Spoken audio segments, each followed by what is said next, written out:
Coffee and Cream on Hail Varsity Radio with Andrew Rogers and Damon Benning. The pitch. Donovan swings it. It's a high fly ball. Let's hit the deep right. It might go. It's a gunner. Brendan Donovan muscles up for home run number 7. A 3-run homer in the 5th inning. And the Cardinals have inched their way right back in this one, haven't they? Ended yesterday. Here's a smash fair inside third down the line. Going to be an extra base knock for Suzuki. Tachman comes in to score. Cubs lead 8-0. Deal one on the ground, up the middle, past the dive of Christian Moore and into center. Eddie Park scores, and it's 3-0 Stanford in the third. 2-1 the count on Hunter Ensley. Matthews deals. Breaking ball pulled to left at Alberto Rios, who circles. Denton tags. Rios fires. The tag. Not in time. Tennessee's on the board. Fastball right back up the middle. That gets through. Here comes Hawk. Bennett breaks on. The throw comes in. They get 1 run on a Wilkin RBI. It's now 2-1. And that was smashed. 1-2. Got one to hit. He puts it into left field. Corona did not get a good jump, but he's winding in, and he will score. RBI for Bennett lead. It's 3-2 Wake Forest.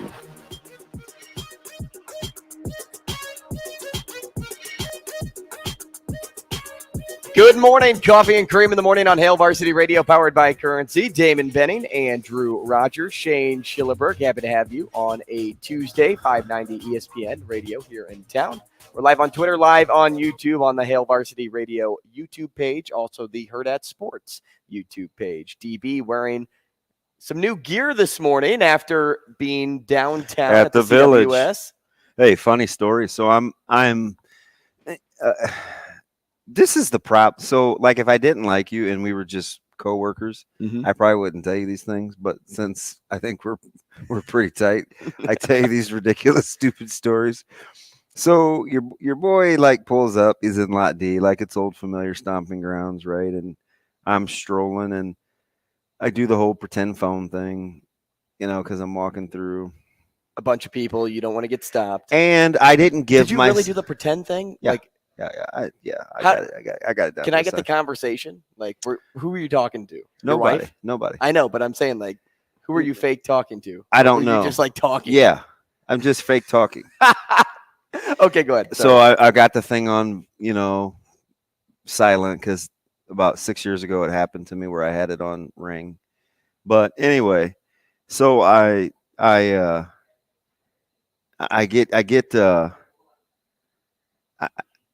put my backpack on and the strap breaks, right? So like this bad boy is down to like, oh no. So I felt something kind of grab, whatever. I didn't think much of it. I looked and I just kept on rolling, right?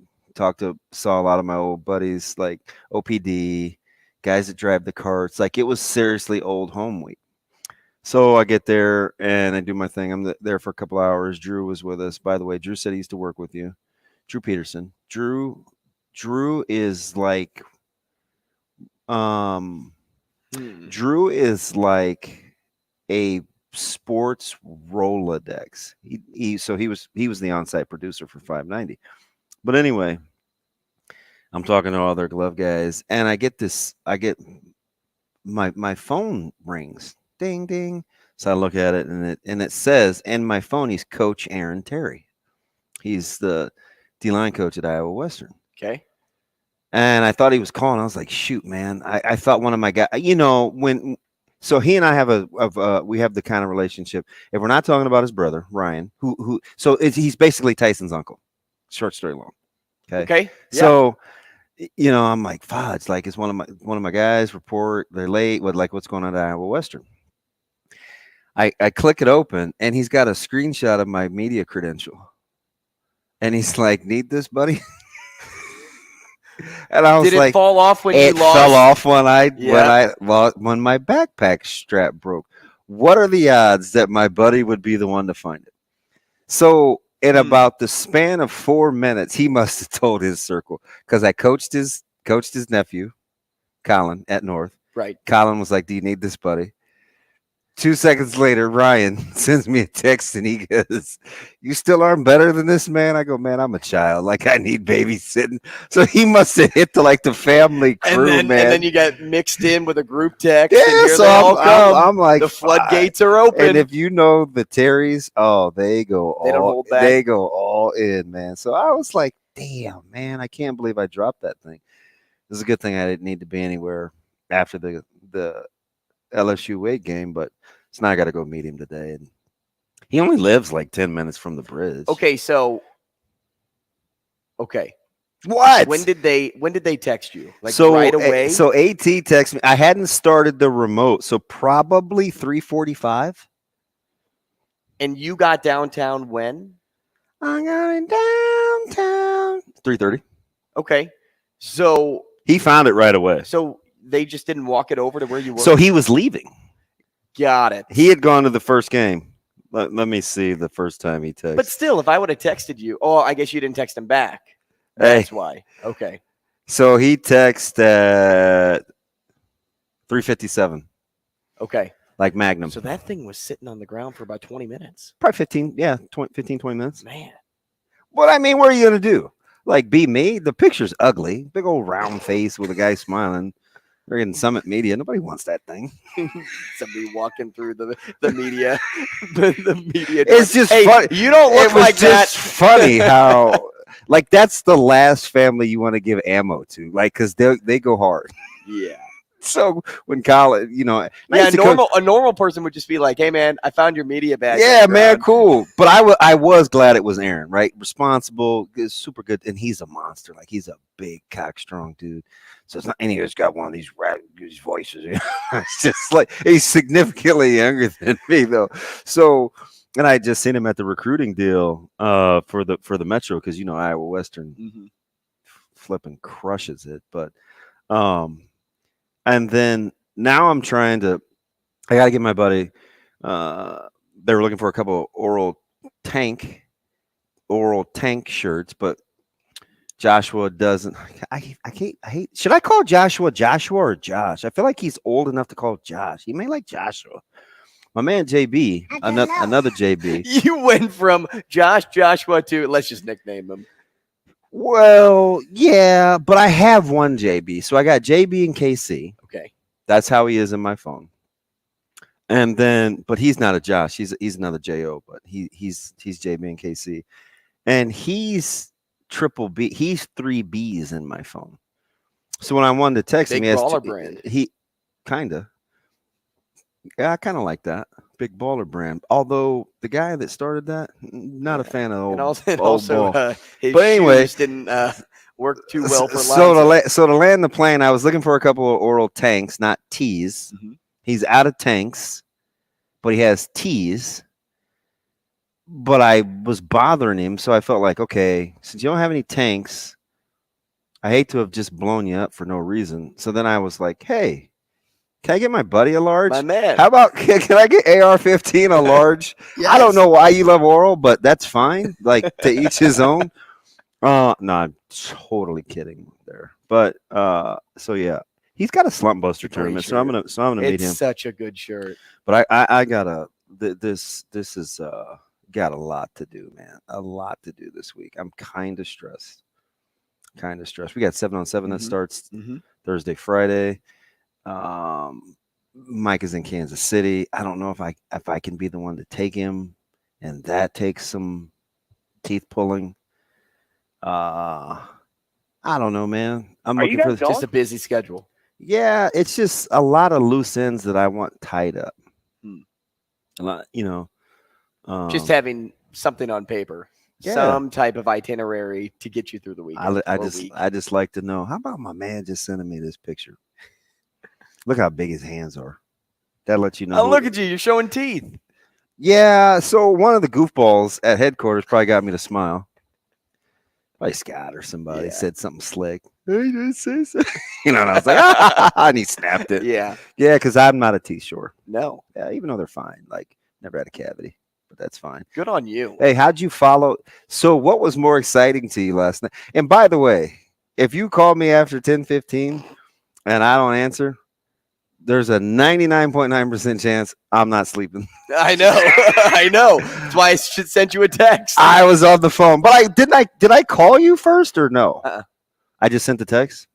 You sent me a pair of text messages, and then I was on the phone with another coworker of ours. So then after I got Oh, you were trying to get the scoop. Yeah. Hey, so was I. I know. And so then I called you because I thought I had something before you, and it turns out we probably had it at the same time. We had the same thing. Yeah, same time. But recruiting is tough. Recruiting is It's hard to follow along with. I'm going to tell you guys this because I feel like this is my PSA.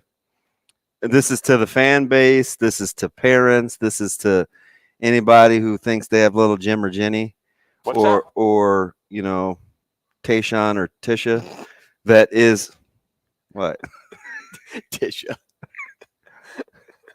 Well, I know a Tisha that's of the Anglo persuasion too. So let's not stereotype. I'm not. It just makes me think of Tush. Tushy? Recruiting is very, very, very difficult, and it's very fluid. And I think, and I say all this to say, it's cool. I'm not telling you how to fan or be a fanboy or fangirl, but don't, first of all, don't trust some of these yahoos on these recruiting sites because they suck. But I say all that to say, like, remember, these guys and gals are set, whether it's Jordy Ball and she decommits from Nebraska and goes to OU, and you have to understand that, or, you know, Devon Hall, who has got a flurry now of information in the last. Well, because he posted yesterday that he had a big announcement coming soon. Yeah. And then he gets the monkey wrench. Yeah. So and then he posts something with an orange logo. So, you know, try not, I know this is hard for fans. Try not to be Judgy McJudge when it comes to recruiting, because there's lots of things that go on behind the scenes. There's backstories. You know, sometimes recruiters are shady. Sometimes recruiters are so upfront, kids don't know how to handle it. Sometimes kids enjoy being recruited more than they actually like playing. And, you know, people can figure that out. But at the end of the day, I go back to what we talked about a month ago. Don't ever ask the questions that what? You don't want the answer to. You don't want to know the answer to. So, having said all that, just be patient with this in-state recruiting, because I think it's much more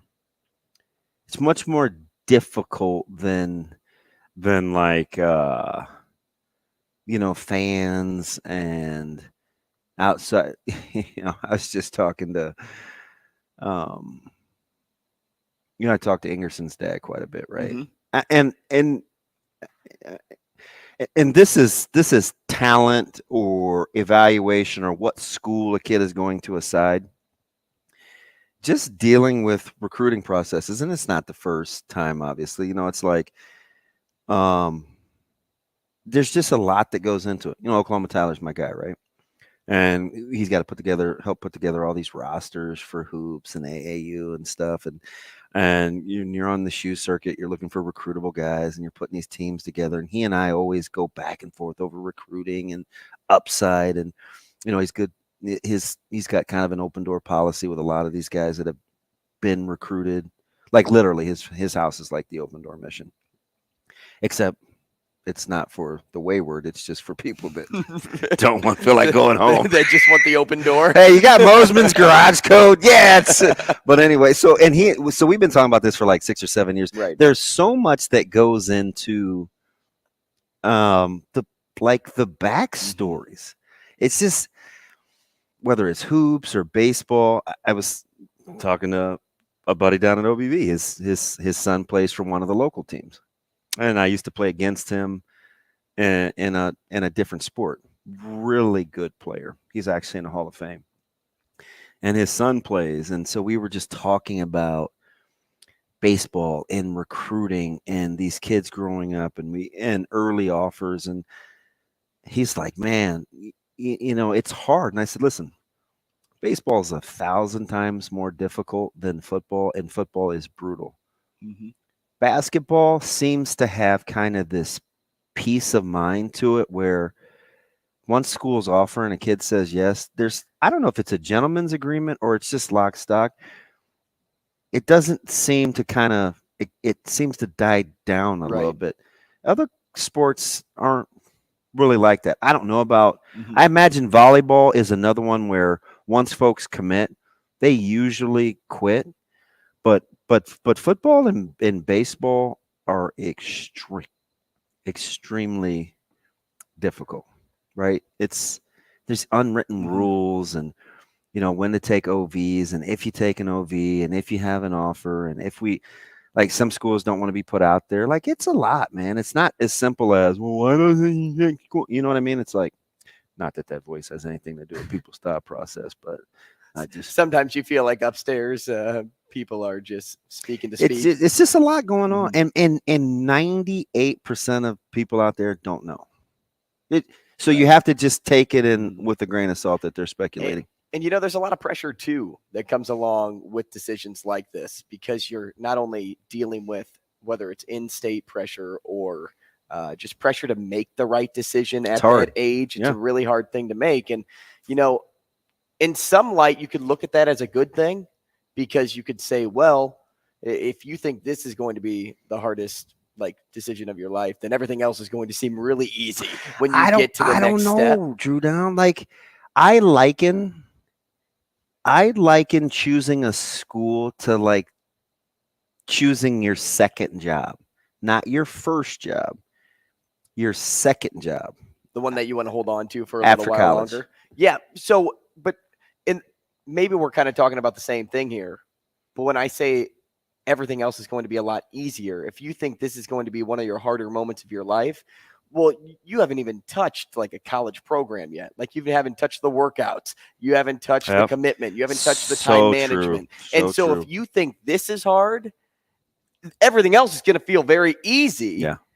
Unless you get there and you're like, oh, well, my decision to come to this school or that school wasn't as tough as I thought it was, but I was inheriting a lot of pressure there because you don't want to disappoint somebody. Yeah, and that's what a young person deals with is the worry of disappointing somebody else. It's super easy to say, hey, do it for you.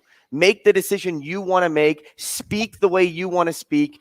It's super easy to say that out loud, but when you put yourself in that person's shoes, are you really going to be the one to open your mouth? Are you really going to be the one that would be able to deal with the pressure that comes along with that situation? Listen, it is incredibly hard. You're 1,000% right. Now I'll tell you something. This isn't foolproof, but you see what coaches are starting to do now, especially with the transfer portal.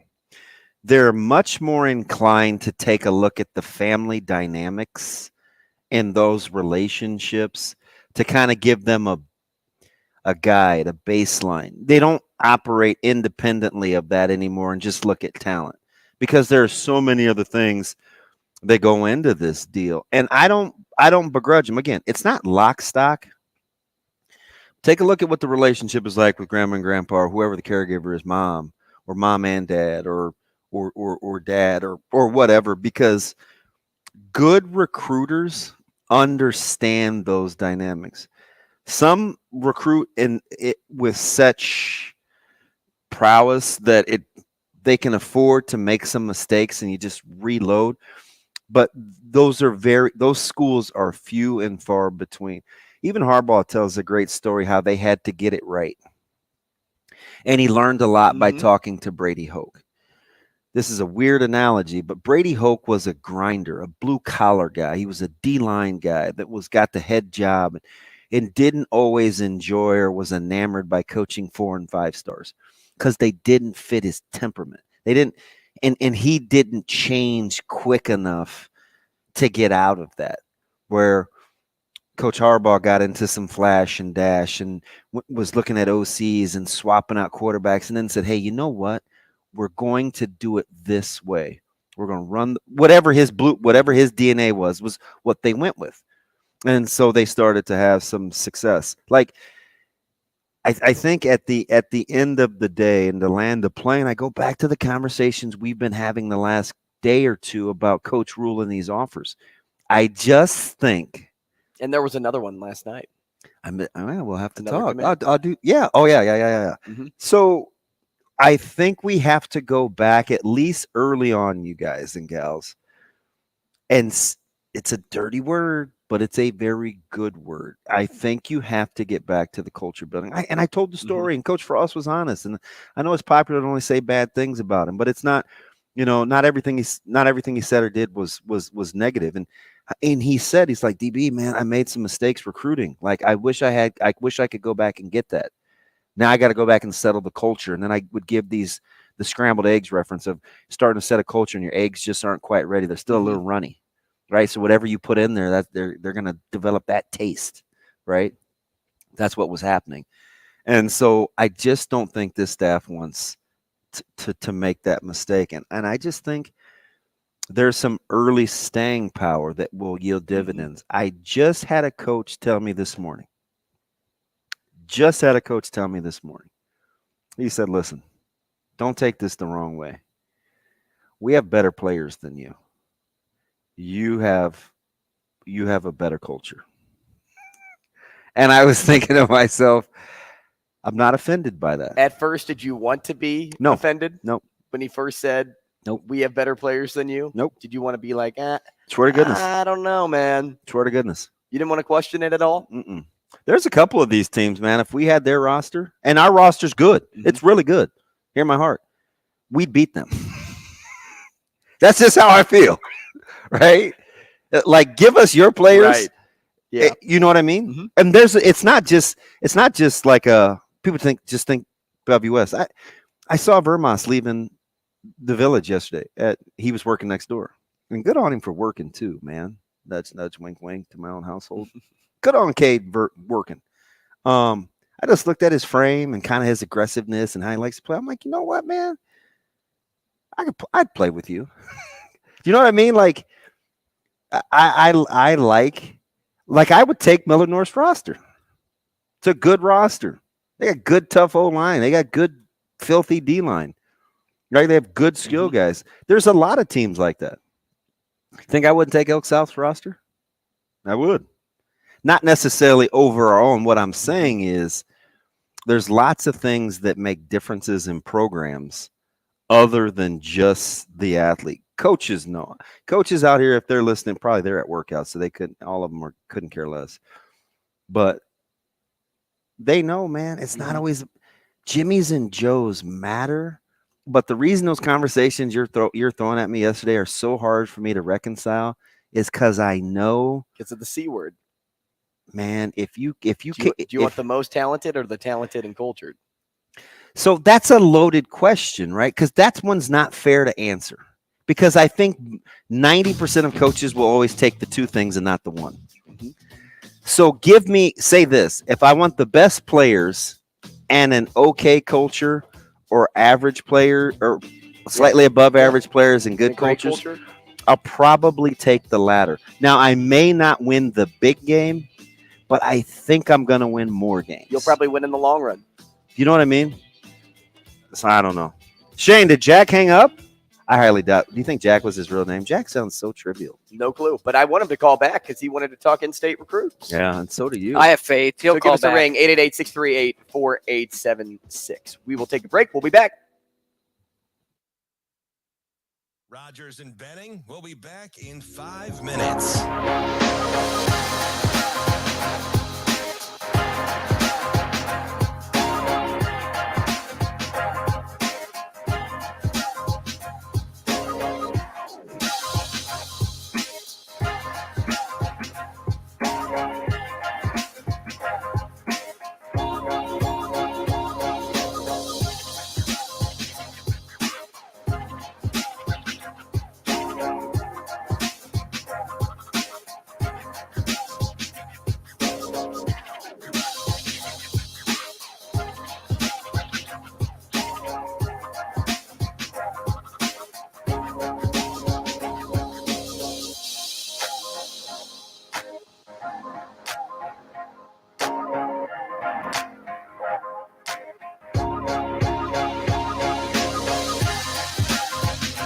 Rogers and Benning will be back in 4 minutes.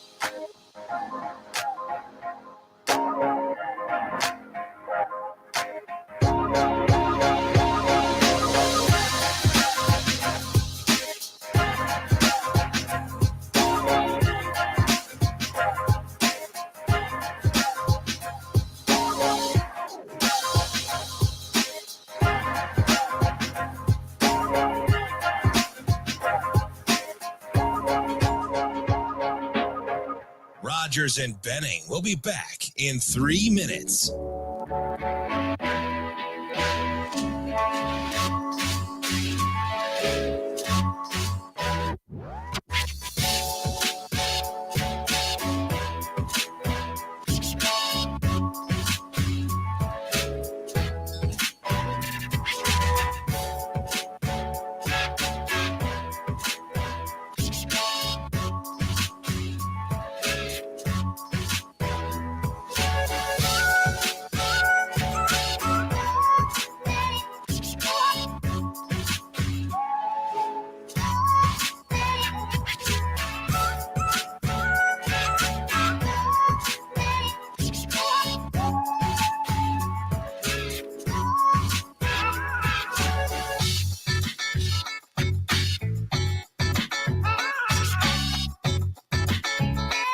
Rogers and Benning will be back in 2 minutes.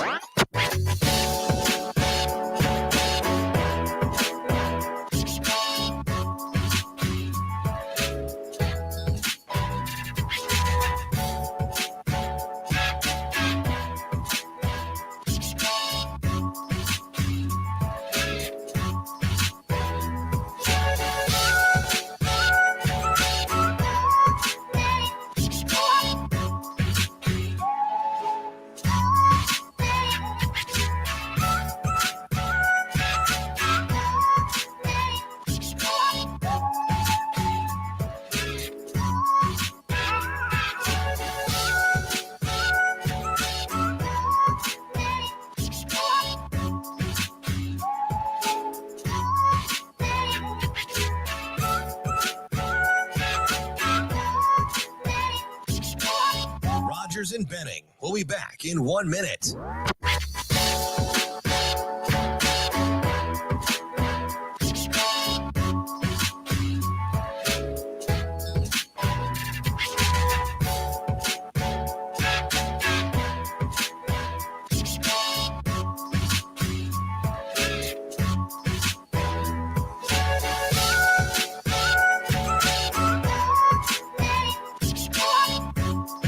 Rogers and Benning will be back in 30 seconds.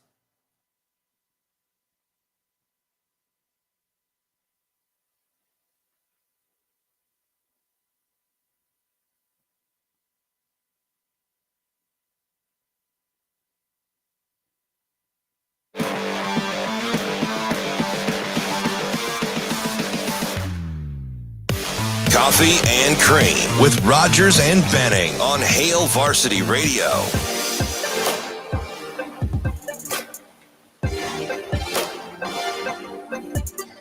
Hey, welcome back to the show. 888-638. Hey, thanks for having me. What I do. Oh, no, it just sounded so joyful. Always joyful to come back with DB. To my left. Dude, it's overrated. To come back with you? Dude, I tell that to people all the time. Oh, I'm so happy. I was walking. You underestimate yourself. I was walking to my truck yesterday, and I saw our friend CWS Kelly. Did you stop? And she's like, "Oh, you sent me Andrew over here by himself. Poor guy was probably scared to death." I said, "Oh, I made him afraid. I made him very afraid." No way. I took a photo with Kelly. Bro, she was just tearing down. At what time? It's late. After 6. And then she's setting back up probably right now? Nope. She said she has to work today. Oh, people that tailgate work? She nudge, wink, wink. She may be getting a new job. Ooh. Yeah, man, she's important.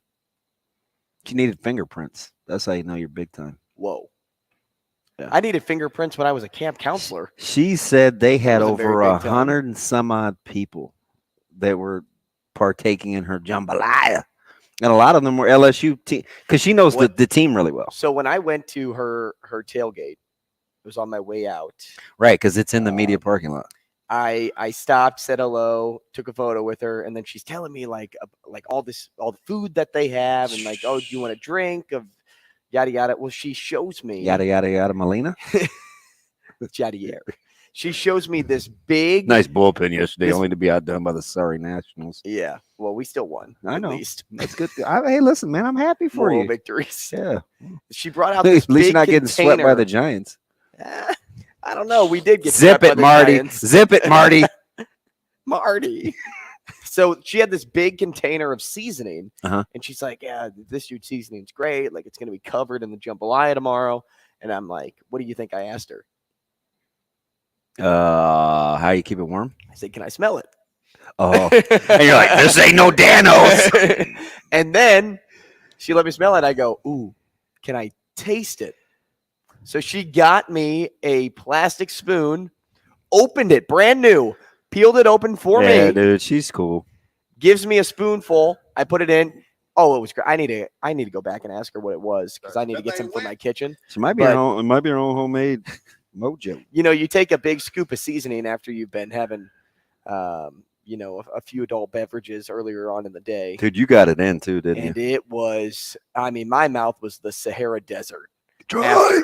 It's so dry. After I took a spoonful of that seasoning. I got to stop with Boy, my she impersonations. great. Let's go. So you want to go to the phone? Talk to Jack about Yeah, in-state recruiting? let's talk to Jack. Oh, he's not here. He already left. What? What is Jack doing? Can we talk to Jack about in-state recruiting? We were here for, 3 minutes? I thought we were on time today, He Shane. might be like Jack Bauer. He's got things to do. Remember, the clock But it on happens every 24 hour. is ticking. Yeah, but he's got a full hour, right?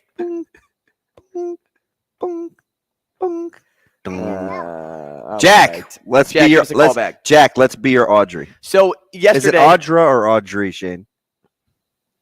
What, from Christmas vacation? Oh my gosh, this dude's an idiot.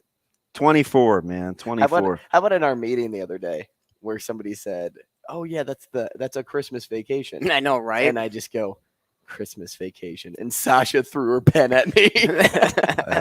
So I think It's not a Christmas vacation. I think we should just pay better attention than there, I do pay good attention. because Good I attention. think she gets Great mad. attention. She gets mad. Mhm. Jack, I'm curious what you had to say about in-state recruiting. Like, do you have a real job, Jack? I'm just curious because, like, do you have to go to? You have a real job. You called us at 7, then you called us at 7:25. He may have to. So we've had people like call us on bathroom breaks. That is true. So We've had Jack people- Jack may work for the We've feds. had people leave surgery to take our phone call because Shane called the wrong number one day. Yeah. Thanks, Trent. On the recruiting front, we'll stick here until Jack calls us back. Nebraska now has 13 commits. Seems like a lot. Evan Taylor being the newest commit yesterday. And he's another guy that doesn't have a lot of publicity surrounding him. Corner. The staff doing everything they said they do, right? Yeah. They wouldn't worry about the stars. Excuse me. They wouldn't worry about the stars. They wouldn't care if no one else offered them. They never stop and think, what are other schools doing right now? They have a vision and they run with it. Look, we have no reason to challenge their talent evaluation right now. And maybe that's on the heels of the conversation yesterday, but until we see the developmental progress, Dude, that conversation never ended. It kept going on social media. Yeah, that's true. Thanks a ton. Yeah, Good job. I mean, Drew Down. the developmental progress, we won't see that for at least 2 years. We won't see if the guys that they bring in the class, last year, or, well, maybe that would be a year, but, the class this year, you're not going to see that for the next 2 years. So we'll never know what's working. And that's why Coach Rule has as long of a contract as he does, as you pointed out yesterday. Yeah, he just doesn't do the 8-year thing to, like, get in and get out. So as I thought more on yesterday, dangerous. Do stars matter for staffs and finding elite talent? Will that lead to wins? Probably. No guarantee. I get it. But don't think this staff will worry how many stars are on a high schooler's flag. No. They don't care if there's 1 star, if there's 5 stars. They don't care right now. Right now, they're building that culture. And Matt Rule has been just fine in the past finding the right guys and the forgotten abouts. Well, I tell you what, if I don't know if we'll wait. Yeah, we'll wait 2 years. I think it's a safe. And I think it's important to establish that timeline. Now, and that's just development. That's not, hey, they're only going to win 4 or 5 games over the next 3 years. I was just getting ready to say that's not juxtaposed to saying that they're not going to win in year one, because there's some duality in the messages that are being sent. Coach Rule himself said this is closer to year 2 than year 1. Now, I don't know if him saying that a couple of different times changed our thought process on how fast we can turn this thing around. But I get the sense, I don't know about your sphere of influence, I get the sense that the majority of the people that I talk to, and I don't even know what percentage that is in the fan base really, but don't love the roster. Right? Do you think people think this is what I would call a good roster? I think the majority of people I talk to say we can work with this. Okay. I haven't heard a lot of people say, hey, I hate this roster. Or I don't mean extremes. Right. But I haven't heard a lot of people say that, to me at least. In fact, I've probably heard more people in my sphere of influence say, I like Jeff Sims more than I like Casey Thompson. Now, sometimes I think that's a little out there for now. I think that's weird. But they like the idea. Guess what I don't like to hang my hat on? Upside. I guess. Right. Yeah. I just don't. Right. And I don't know who's going to be better or worse. I'm not saying that and you have to be specific because people hate context. But I knew I was getting 22-8 with Casey. Right. Right. So I just had to figure out how I had to build around 22-8. And could I move each of those numbers plus or minus 2 each way? That was the thing. So I think now we're going to bank this on upside and talent. Shane, let's go to the phone now so we don't lose another caller. Let's just go right away to Mike. Mike in KC, I think this is my guy. Mike, good morning. How are you? Shane, put him on hold. Shane is still talking. Can't you hear Shane yelling? I know. I was trying. All right. Speed it up. Mike, good morning. How are you? What's going on, Mike? Hey, how are you? Good, Mike. How are you? Good. Hey, I thought I'd just share with you guys a fun personal info story from I grew up through 5th grade about 3 blocks from Rosenblatt Stadium and the zoo as a kid. And when the World Series first started, I was about 5 or 6, went over to the game and stuck down next to the team. And the team I sat down next to was Wake Forest. Isn't that something? Whoa. And I got, and then the neat part is of course, the next day I came back and they had a ball signed by all the players on the team and gave me the ball, the next day when I came back. So now I'm here at 73 years old watching them in the World. That's incredible. Man, Mike, I appreciate that. And remember the uniforms that we saw on the pictures when Wake Forest was here, and it just said Deacons. Yes. Well, also their jerseys last night weren't very impressive. Oh, don't be that guy. Are you a uniform police guy? Did you see the Demon Deacon font?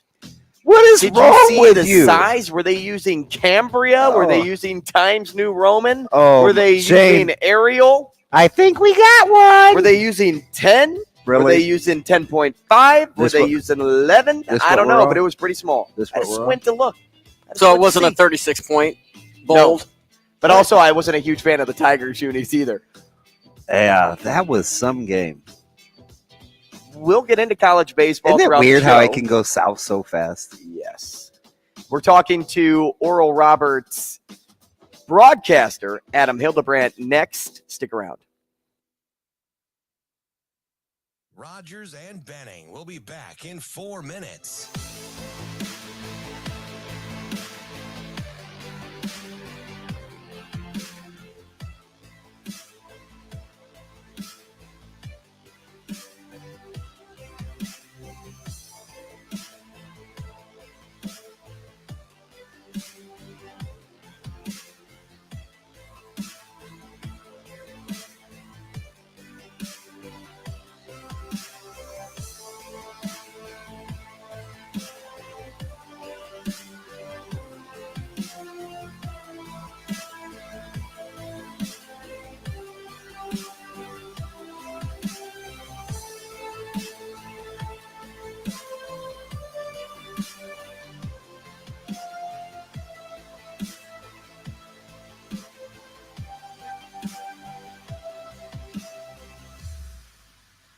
Rogers and Benning will be back in 3 minutes.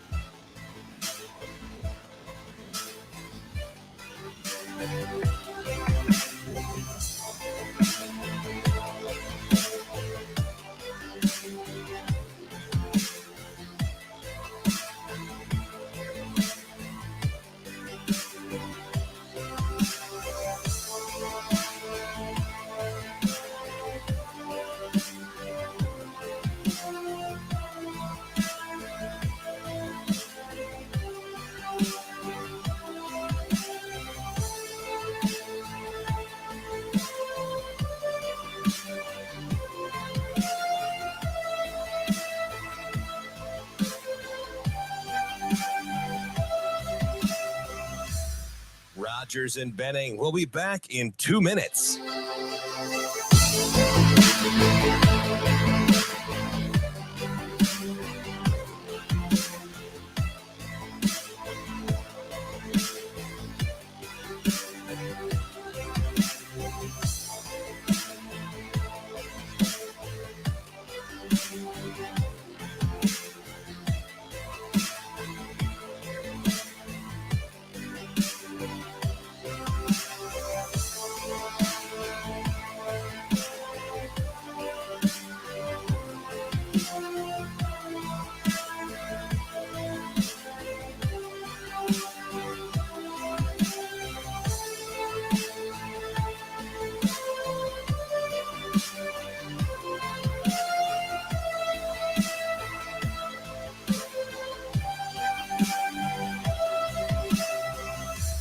Rogers and Benning will be back in 1 minute.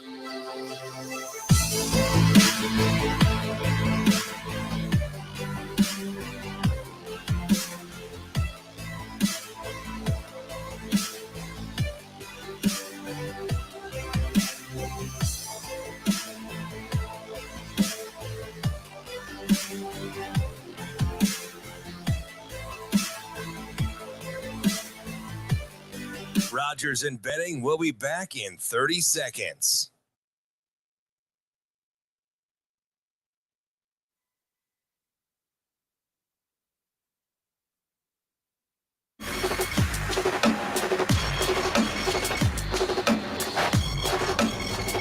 Coffee and Cream with Rogers and Benning on Hail Varsity Radio.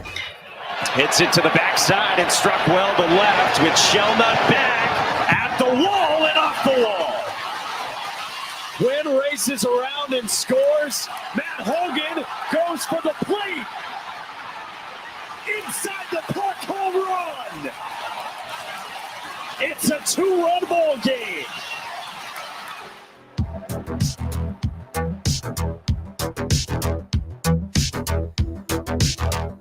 Coffee and Cream in the morning on Hail Varsity Radio, powered by Currency. Damon Benning, Andrew Rogers, happy to have you with us on Tuesday, and happy to be joined by Adam Hildebrandt, Oral Roberts baseball play-by-play broadcaster. We can call him the voice of ORU The voice. Baseball at ORU Voice on Twitter. Adam, good morning. Good morning, guys. Thanks for having me. I appreciate the time. It's a busy one, right? I mean, it's like there's nothing going on except the fact that I think even in an opening round loss, I think people have figured out Oral Roberts is a really, really good baseball team, which is what you guys have said basically all season. Yeah, we've been trying to tell people, and it finally makes me to Omaha to get people's attention. But I mean, you look at the run this team has been on, and winning 21 straight, going into the Eugene Super, and then dropping that game and coming back, winning the next two, winning of course game one here. Our last two losses are both in the NCAA tournament. They're each by a run. So if you're not paying attention to this squad, then I don't know what to tell you at this point. But it's a fun group to be around, and I don't expect to see any back down from them today. Adam, you've been doing this job for nearly 7 years and have been a part of something really cool at ORU, not just on the baseball side of things, but the basketball side too, of things too. What moment ranks higher in your scrapbook? Was it when ORU made the NCAA tournament for men's basketball, or is it this College World Series trip? I think, boy, that's a really tough hair splitter there. The atmosphere around this one has been more fun because when we made the Sweet 16 run, we were in the bubble, or rather the team was in the bubble, and I was outside of the bubble. So I didn't really get to experience it alongside those guys the way they did. And then our NCAA run this year was incredible, and we went undefeated in conference play, but we only played one game in the NCAA tournament, unfortunately. So to go through this extended run, and especially the way that baseball is, where you've got so many games even in the postseason, it's not one and done. This has been kind of more extended, so that's meant a lot over the course of these last few weeks. I mean, it's interesting. Coach Fulmer, we had him on last week, and obviously we cover the summit here, and so as our guys that cover the Mavs, we're familiar with Oral Roberts' prowess, and we were talking about kind of his ability to stay in the moment and getting this team to stay in the moment. How much of that is going to matter when you look at, if you go back and you check the box score, and I don't know if you do or don't, 11 hits, twice as many as Florida, 2 of 11 with runners in scoring position. Do you use that game at all as a teachable moment, or is this team built to stay right where they're at and worry about today? I think it's some of each, to be honest. They are definitely focused on today, and they know that you're going to have to do that in order to get the job done.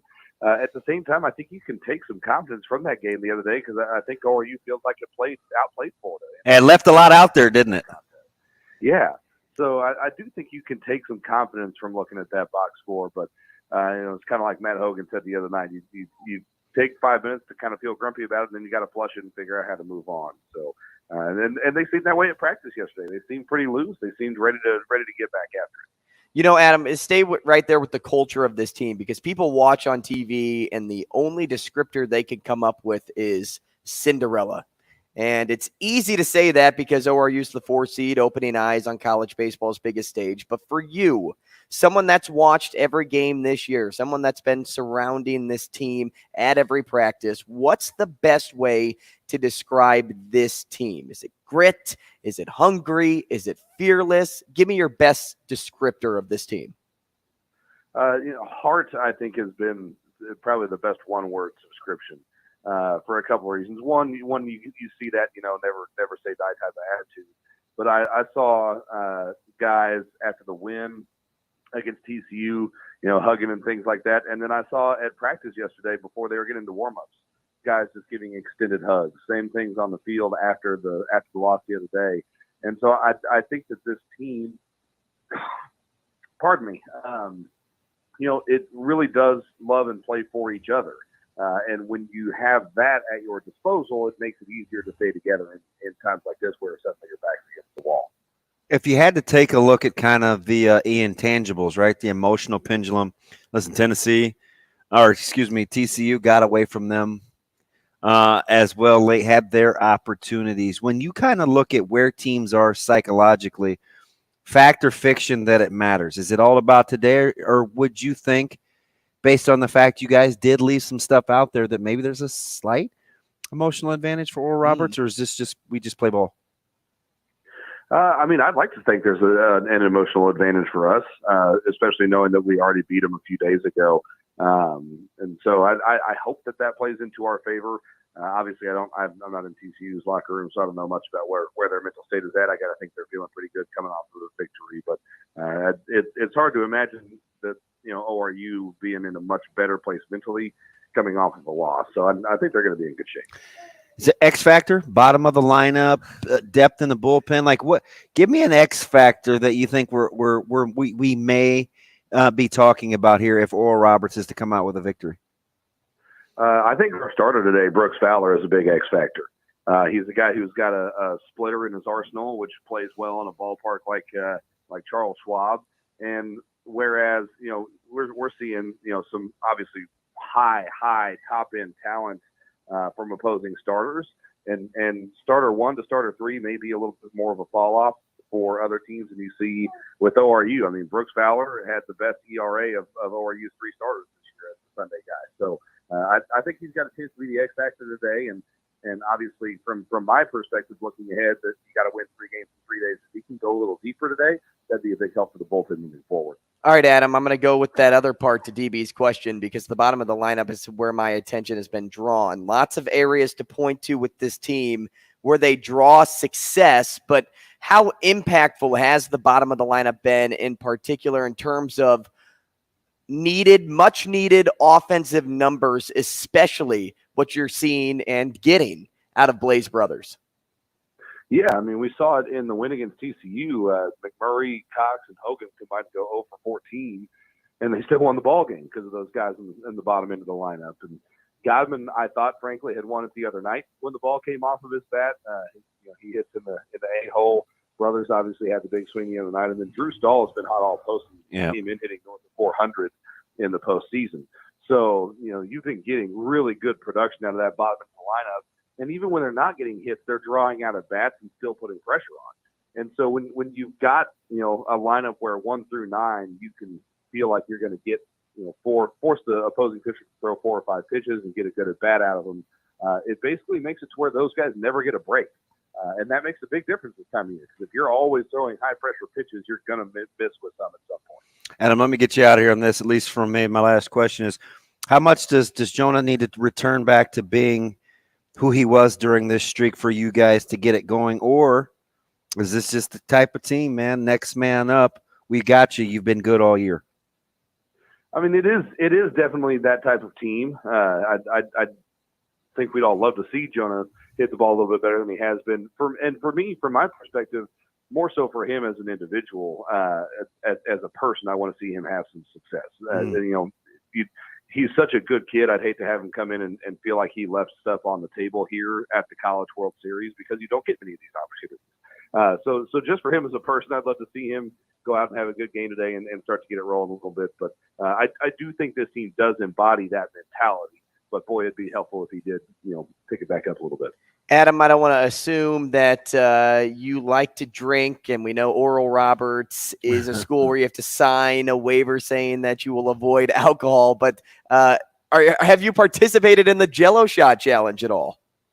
I have not, but I have been following along on social media to watch presumably other fan bases battle it out in the name of Oral Roberts has been interesting. Of course, I think it became pretty clear early on that LSU was going to run away with that by a significant margin. Right. But yeah, that has been an interesting aspect to watch over the course of this thing, just because obviously that is a little unique and new to the ORU contingent. Adam, we appreciate your time this morning. Thanks so much. Enjoy the game today and have a great call. Yeah, thanks for having me, fellas. Looking forward to it. Thanks, Adam. Adam Hildebrandt, voice of ORU baseball at ORU Voice on Twitter. 21,000 Jell-O shots, and it's Monday, or it's Tuesday now, Monday. How about Mr. Raisin Canes? Yeah, what do you need? Donate? Was it $24,000 of Jell-O shots? He bought 6,000 Jell-O shots. But I think that equates to 24,000. Are they $4? It's $5. Are they $5 a piece? But I've seen anywhere from 6,000 to 9,500. I mean, you're saying right there, are they $4? Are they $5? I don't think anybody really knows. No, they know, because they know what they pay for. We just don't know. I mean, you know what you go in there. But I've seen it on Twitter, like 18 different numbers. Yeah. I saw some things at Costco. I ran there Saturday. Did you know that you could buy pre-made Jello shots? Mhm. I don't know who would, but like, Right. Well, so it had me thinking a little bit last night. Here's the deal, though. Is there anything that yields more of a return than a Jello shot? What's a box of Jello? $1.20? Maybe. $1.99? I meant like I would even shoot lower. I mean, you strike me as a McCormick's or Barton's guy, so like cheap. Hey, I'm not much of a vodka man. Andrew Rogers here for Barton's. If I'm drinking vodka, it's Tito's. Tito's. No, how many? Why would you pay for it in bulk? It's Jello so shots? it's so cheap to make. Yeah, but it's just the time that goes into, and then you have to. But put isn't in that the part of the fridge, fun? Margin. freezer, I Think don't know. margin, Isn't baby. that part of the fun? Let's have some Isn't fun. that part of the fun? Just making them. I mean, I don't know. I don't make them. I go for alcohol-free Jello shots. Let's go to break.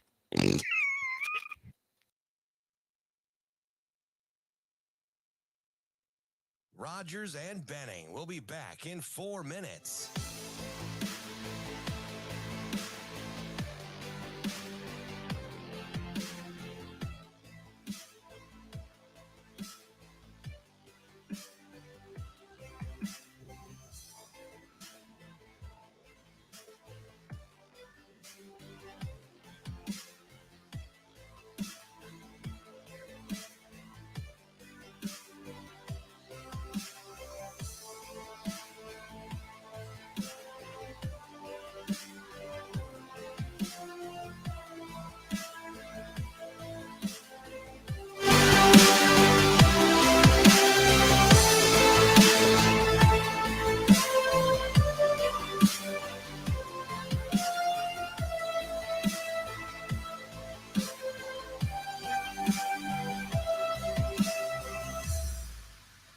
Rogers and Benning will be back in 3 minutes.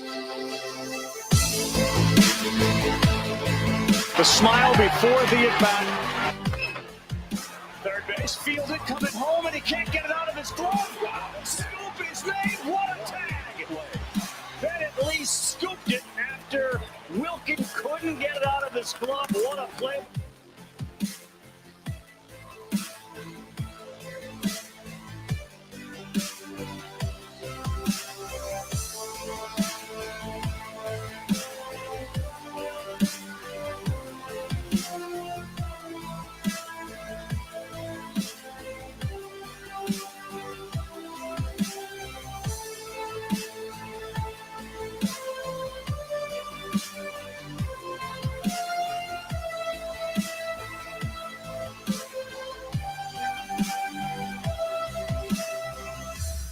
Rogers and Benning will be back in 2 minutes.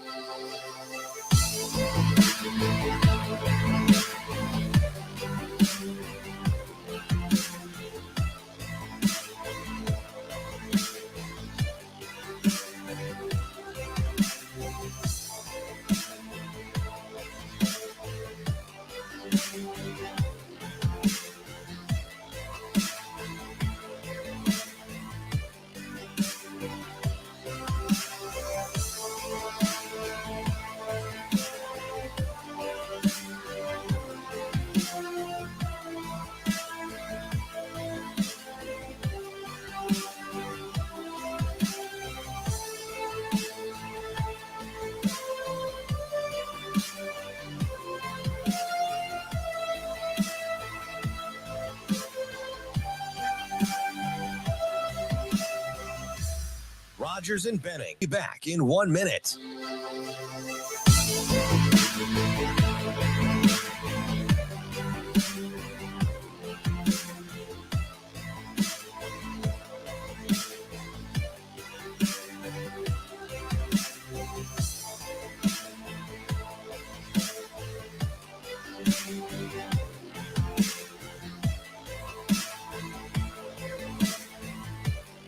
Rogers and Benning will be back in 30 seconds.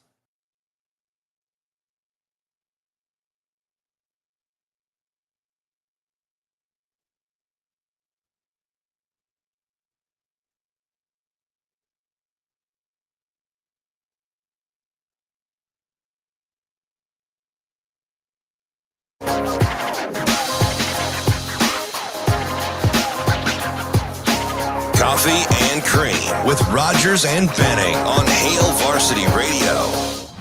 Time now for the Sports Six-Pack on Coffee and Cream with Andrew Rogers and Damon Benning. Presented by Zipline Brewing Company, makers of Dear Old Nebraska Brew, the official beer of Nebraska alumni. Sports Six-Pack time on Coffee and Cream. You should check out the downtown Omaha tap room if you are making your way to the CWS. Zipline Brewing's Omaha tap room is right next to the Chuck, just a block from CHI, embedded between Slowdown and Film Streams.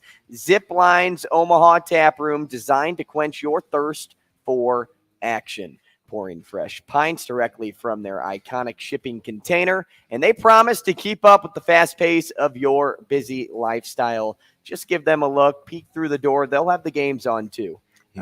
Peek through the door, huh? Peek through the door. They also have a little patio area. Maybe you want to sit outside, patio, get some rays, watch the game on your phone because you don't want to pay the money to get into the Chuck. I don't know, but you should go check out Zipline. So the lines late in that place are unbelievable. They either got to start earlier or move faster. I'm serious. I looked over there at gate 2, and I'm like, this game's opening pitches in 4 minutes. When do they open the gates? An hour early? Well, they may. But I think a lot of people just rush over from the bars, and then they try to get in and don't realize that there are thousands of people also trying to get in at the same time. I was quickly, and Fan Fest is going on. I was quickly trying to do the math in my head yesterday of a minimum, and I went low because I don't know if everybody's eating, but I just was eyeballing the lower level of the Platte. I'm like, let's just say on average they're only spending $8, but it's on the hour. Man, are those people doing okay? Now I don't know what you do during the rest of the calendar year. Well, because the rooftop isn't open, right? You've got a good, and I hate to speculate on what the monthly nut is, but man, making a killing. The old Paulies used to do it better than anyone. Old Paulies, not new Paulies, right, Shane? I mean, two weeks out of weeks out of the year. That was this their little itty bitty bar, and I think they owned 6 months. They owned the property. Yeah, the year they'd make a year's worth of profit. It was the place to be. Where I bet you the fam could make that nut in 2 weeks when they just chill. The nut and then some.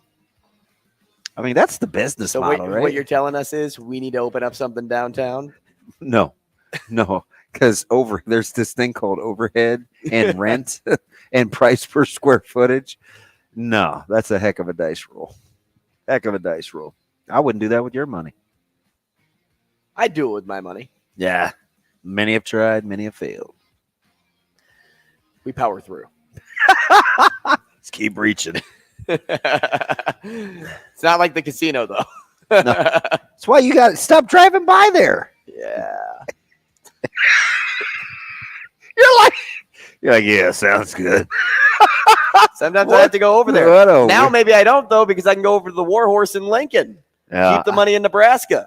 Doesn't sound. I don't know. I don't know. I don't follow it that close, but it's kiosks, yes. Right? Okay, 10 of them I saw. I watched Channel 7. I watched Channel 7. My man Bill Shammer. You can place something on your phone, but it's like to load up your bet so that when you get to the kiosk, then you just so it's not like an app. Your account. Yeah. Well, I believe they have an app, and say you wanted to build your parlay. Well, you go to the kiosk, then type in your account, and I think it's already there, so you just place it there. Oh, the more you know. In-state, out-of-state, no home games, right? No home games. Yeah, and that's for everybody. I had closed captioning on Channel 7, so I was kind of skimming. Mm-hmm. Yeah, that's for everybody. It's not just for Nebraska; it's for UNO too, I believe, and maybe Creighton. Gotta be. But what's crazy about that is, especially for those in Omaha, they can just drive over to Council Bluffs and do it mobily. Because I could just go over there and bet UNO basketball. Catino Mobley? To win the Summit tomorrow. Or different Mobley. Mobley. Question 1, Shane. Evan. Andrew needs a drink. Yeah, I do. Give him his beanery coffee. 3, maybe 6. Question number 1. Sarah Smile in Omaha. Sarah Smile? Is that real? I don't know. Does I know Sarah in Omaha asked the question, but does not Sarah smile? I think she does. Okay. Well, go ahead and smile then, Sarah. How do you think Nebraska should handle the wait list of season tickets for Nebraska softball? I feel there should be some sort of a raffle. Oh, that is a fantastic question because they're on a waiting list and it's growing. You got the Jordy Ball factor. I don't know the capacity limits. I don't know if they could At Hibner? add like lawn seats or anything like that, whatever that may be. But I will say this, and this may not be the answer Nebraska fans want to hear, but just because you want to go now doesn't mean that you're owed that opportunity to Dude, go. is Hibner soccer or softball? Who has the softball complex? I know Not I'm asking entirely you. sure, but Hibner may be soccer. If that makes sense, right? Because if I was a season ticket holder for softball the years before, I've been a season ticket holder for 5 years now. That shouldn't mean just because now that Jordy Ball is here that everybody else deserves to be one. So I don't know if a raffle's like the way to do it. I don't know if it's, hey, whoever got here first is the way to do it either. But I will say this. You're not owed season tickets. So bowling. So what's the waiting list up to? 2,500. Yeah, it's high. So I think bowling is the stadium. I think it only holds 24 or 25. So can you do like lawn seats? Like I haven't attended No, because because I've been. And there's just no place. I'm gonna look it up right now. No, I'm telling you. I know. Like I don't think just to see. I don't think you have an area. Do you have to build a bigger facility? Wouldn't that be imagine? something? Hey, Jordy Ball's here. We gotta make this place look like the Schwab. And you potentially get it for 2, right? Yeah, it's a big stadium. It's 20. I think it's 24, 2,500. So there's some lawn seats here, but those are probably for students. Yeah, that's the student. Yeah. I don't know. If Sarah, since she likes to smile, if she wants a raffle, let's do a raffle. I'm telling you though, that would put a smile on her face. Volleyball's been dealing with it for a while. Mm-hmm. That's tough. Somebody told me, this is totally off topic, Sarah, so I apologize for not answering your question. But somebody told me there's a pool membership over by us. I think I don't know if it's. That was me. I told you that. Well, you said the waiting list was 10 years? Uh-huh. That was you that told me that? Yep. How is a waiting list 10 years? So a buddy of mine lives in Papillion and said, hey, I was trying to get a pool membership, and they said the water park right downtown is a 10-year wait list. I said, my kids are going to be grown by that point. By the time I get there? Wow. Are you kidding? I can't even enjoy it. Is there something you want to tell us? No. I hope not. Barry will be here in 6.5 hours and whoop your behind. Yeah. Andrew? Yeah. Remember the casino drive-by? Yeah. Question number 2. Dan Patrick gave a shout-out to the town of Gothenburg, Nebraska yesterday, the place his daughter got stranded. If there was a small town in Nebraska you'd want to be stranded in, where would it be? Isn't that funny? Do you want me to tell you the correlation? I know the correlation. What's the correlation? Your wife is from there. Yes, she is. I saw that on Twitter, so don't think I'm like a real stalker. Closet? Or that I bugged your house or something. A town I'd want to be stranded in? I'll let you go first. I don't know. Maybe Albion. What is classified as a small town? I got a couple of buddies that are from Albion. Plus, that's where Adam's from, Uh-huh. and he's got what they call the Albion Mafia. Mm-hmm. I think maybe, and they seem to have a pretty cool sports bar. I like that. Maybe I'll go there. I just have to know some people, Right. But no, you're stranded, so you may know them, you may not. Where would I be well received? I guess you get to choose. So yeah, how about nowhere? You got to choose one place. I've been to so many. Like, at least maybe Central City. Central City's good to me. So I'm between 2 right now. Okay, torn between 2 lovers, One- feeling like a fool. I've been told I have to go to Valentine. I bet you Valentine. Is it Valentine? I bet your parents slow dance to that. So I've been told I have to go there because they have really good campgrounds. Yeah, see, that's not for your boy. I'm a glamper, not a but camper. I love glamping. Oh, so I'll take a cabin all day, every the day. anti-Matt Rule effect. 2 people came into the baseball diamond, the village, and one of them, I've seen this little dude play since he's been like 4 or 5 years old. I used to call him Superman. And he's like, listen, man, he's got this group. We camped all over the place, man. I'm just telling you, man, Nebraska's camp is efficient, man. They do good work. The fullback camp guys I'm like, that's like the 15th person I've heard say they camp. The camps are efficient. Yeah, they camp. Yeah. Well, you could tell by what like they move. The other place, and this is because it hits my old stomping grounds. Okay. Oh man, Ponca's really cool. But Hardington, have you been to Hardington lately? I've been by there. I haven't gone to see Cedar Catholic play, but I probably should. I liked Hardington. I liked the small town feel when I was there.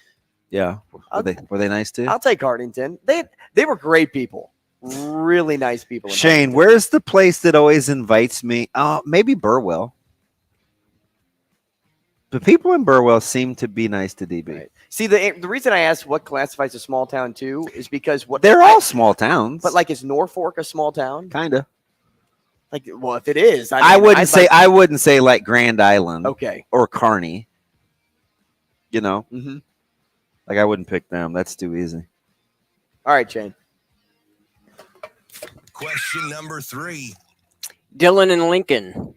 Yesterday, you both mentioned defense as the difference maker early on for Nebraska in games.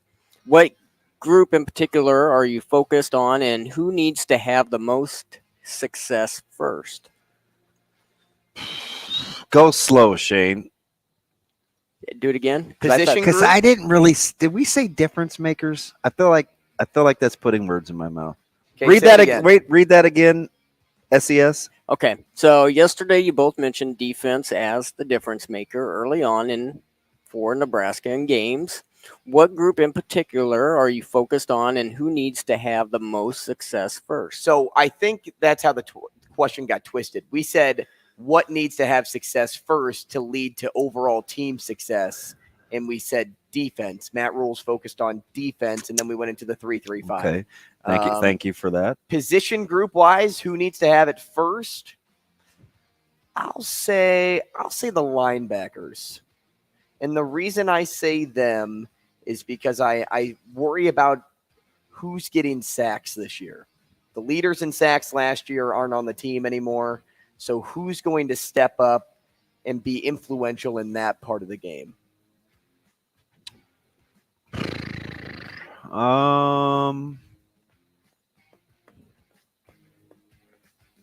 I think DBs could be a close second, but I also know the trenches have been. I'm going to take D-line. I was going to say I know the trenches have been. I'm going to take D-line just because I think Knighton is a future coaching star, and if they can, if those guys can, yeah, I'm going to say D-line.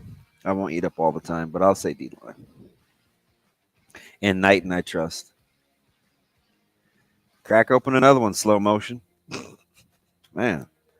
Well, all right. This isn't even no motion. Question number 4. Special. James and Papillion, fun scenario. Predict how many Gilla shots LSU will end up with. Closest wins. If DV wins, he gets to remove one breakfast payment from the person of his choosing. I'm down 2, right? Mm-hmm. If Andrew or Shane wins, why does it feel like I'm always gambling with you guys?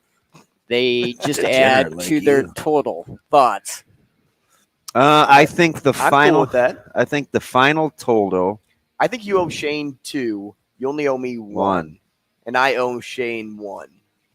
And Shane's off the hook because he keeps winning. So how about this? If DB or I win, we get to remove a breakfast. But if Shane wins, he adds 2 breakfasts. Dude's gonna have a free week of eating. Yeah. We should just run over to Casey's and get it over with, Shane. I don't even like you like that. All right, Shane, what do you think the amount is going to be? I don't know. I mean, it's probably gone up 5,000 since in the last hour. Okay, so add 5,000 to 21,000. Wait a minute. Did you say who's? Yeah, They've been open 24 hours a day, haven't they? No. It seems like it. They've got a crap load of Jello shots sold. My guess is they're not even open. They sold 10,000 yesterday. That's cool. Do you do all that? The Raising Cane's guy isn't coming back every day. Do you do all that in like 10 minutes? Well, maybe if the Raising Cane guy's there. But I tell you what, though, you're saying LSU? Closest to LSU, I'm going to say, I'll say 26-5. That's it? Yeah. Okay. Bro, they could only have one more game. They could. That's a good point. So that's a really good point. So it's not all the way. Great. I didn't say that. It's not all the Jury, way. you will strike what you just heard. It's not all the way through the championship if they go all the way. Shane. I mean, I'm just closest asking. to the final total. You go. It's Shane, your thing. I've got the advantage. Excuse You me. guys are Hold betting against me. I believe get to go James last. and Papillion asked us. SES. I get to go last. Open those double doors, stick your head out, and let it close. I get to go last. On your head. And he stood up. What are you? I am not standing up. Sit your I'm little sitting ass down. down. No, we're seeing you on a booster seat right now. Look at this dude. He's He mad. stood on a stool. You mad? All right, I'm going to say I'm going to change my guess, by the way. I'm going to say Since you're over here stealing my thoughts.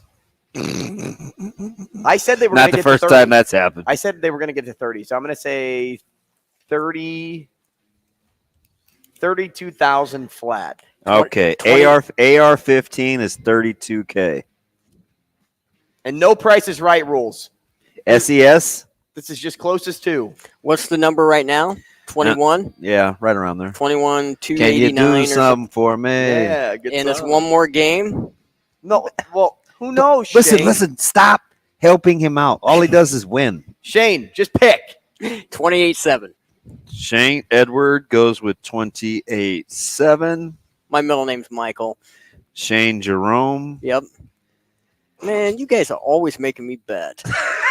Oh, arm twisted. Yeah, arm twisted. $12 breakfast. I'm playing with house money right now, darn. ODB is going to go with 27-5. Okay, there it is. Closest to. I got it. Why did we give Shane a 4,000 buffer there? Because you walked him through the whole gosh darn thing. All right, Shane, move on. Got to be a little more Question cutthroat, number Drew Down. 5. I'm just too nice. Didn't Barry Oh, that's your mom then. Yep. Need more Barry. If you could travel back to a point in history that's always interested you, where would you go and what would you see? I'm going to hang out with Genghis Khan. Wait, say that again? Me or Damon? Well, I'm looking at you. Oh, I couldn't see you. If you could travel back to a point in history that's always interested you, where would you go Point in history. and what would you see? I'd like to meet Malcolm X, but I'm not trying to die during that movement. So I'm going to hang out with either Kublai Khan or Genghis Khan. One of the Khans. Big mongrel empire guy. Mongol, I'm sorry. I said mongrel like a dog. What? DMX. Get 'em, boys. A point in history. What, this catch you off guard? Yes. Well, fudge. Don't you want to get on that sub that goes to see the Titanic? Go back to 1917 You know what? or whenever that was. Yeah, When was the Titanic? Oh, it was one of those. 19. Go back to the Hindenburg. Something. Go hang out with Charles. Kick it with Amelia Earhart. Why are you doing this to me? Well, you have a lot of advantages because you could function. You could go back to the Civil War and be fine. You could go back to me. I'm a little limited.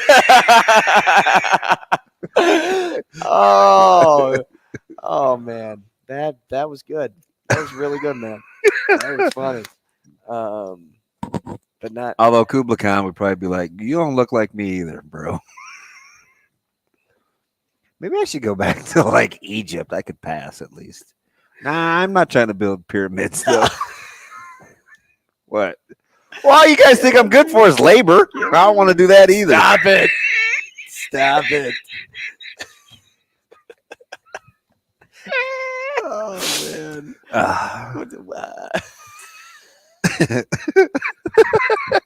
Would you pick numbnuts? What's wrong with All you? I'm thinking about is like, You're just laughing at me like, yep, can't pick that period, he'd be dead. Yep, can't pick that period, he'd be dead. Funny, Andrew, funny. Man. Gosh, I hate you sometimes. Yeah, that's okay. Gonna be all right. Oh, shoot. I don't know. Shane Michael, what period did you pick?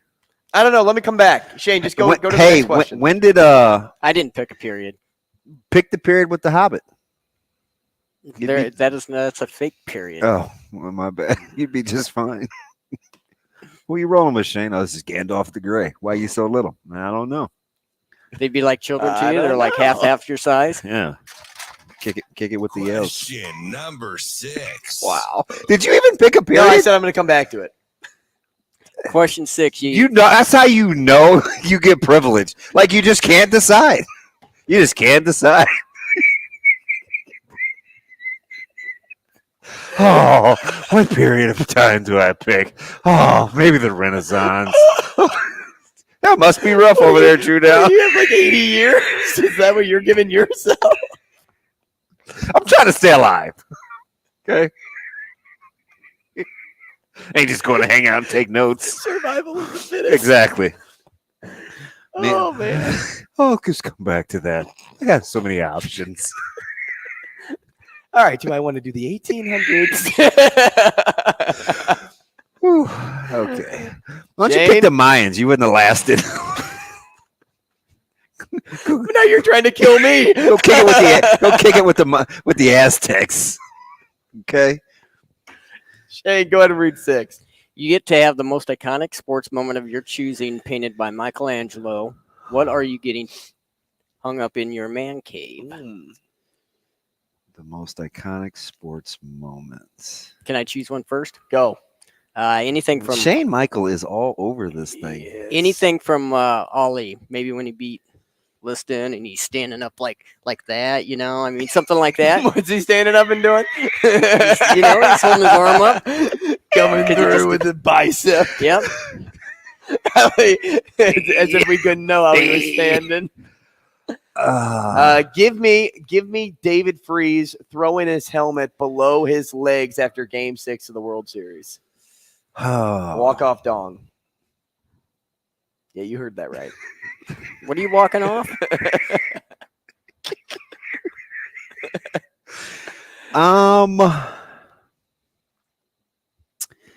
Iconic moments. I will go with. This all started with Sarah Smiles, by the way. She's in the doghouse. She got this whole thing going. An iconic sports moment. I will take.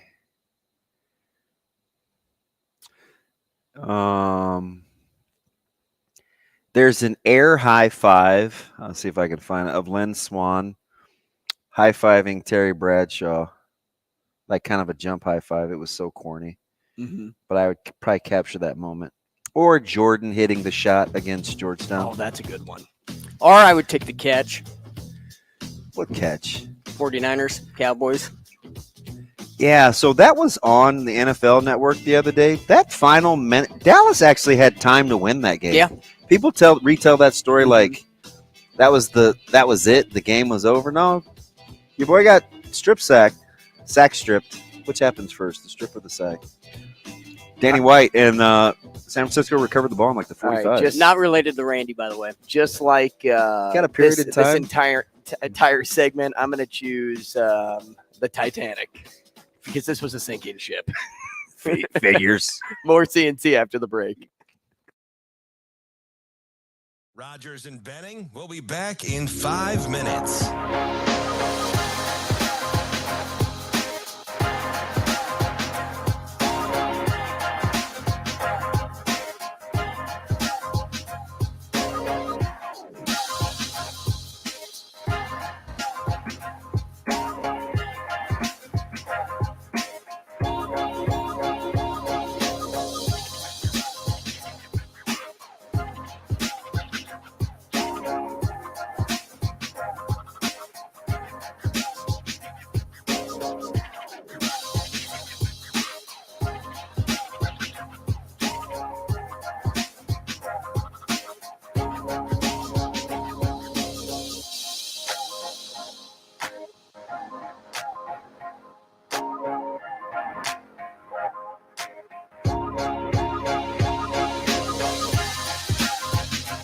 Rogers and Benning will be back in 4 minutes.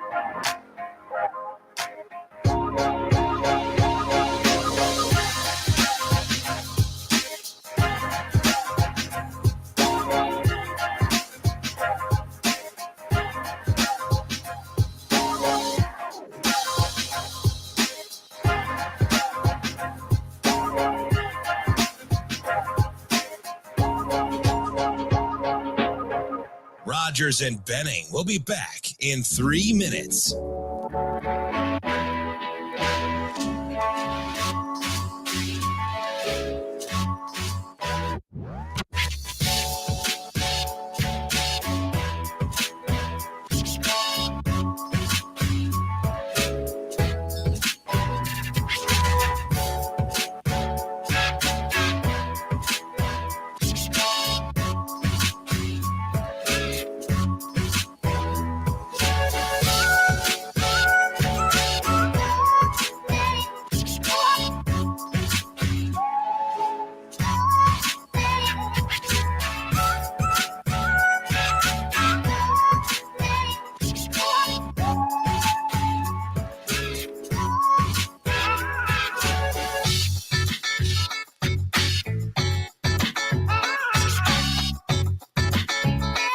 Rogers and Benning will be back in 2 minutes.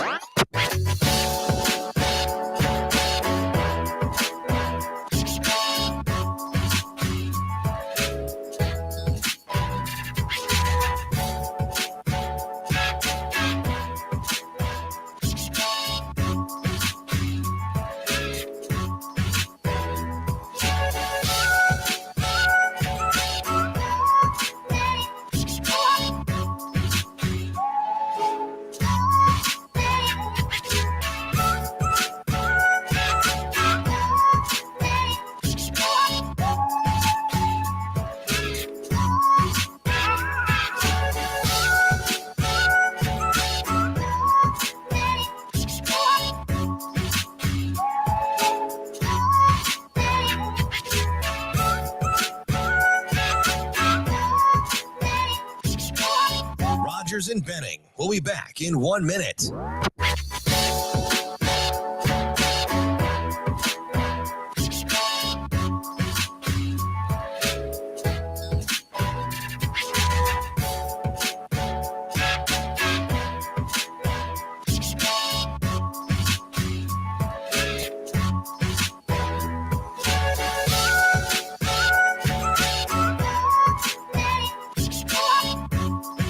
Rogers and Benning will be back in 30 seconds.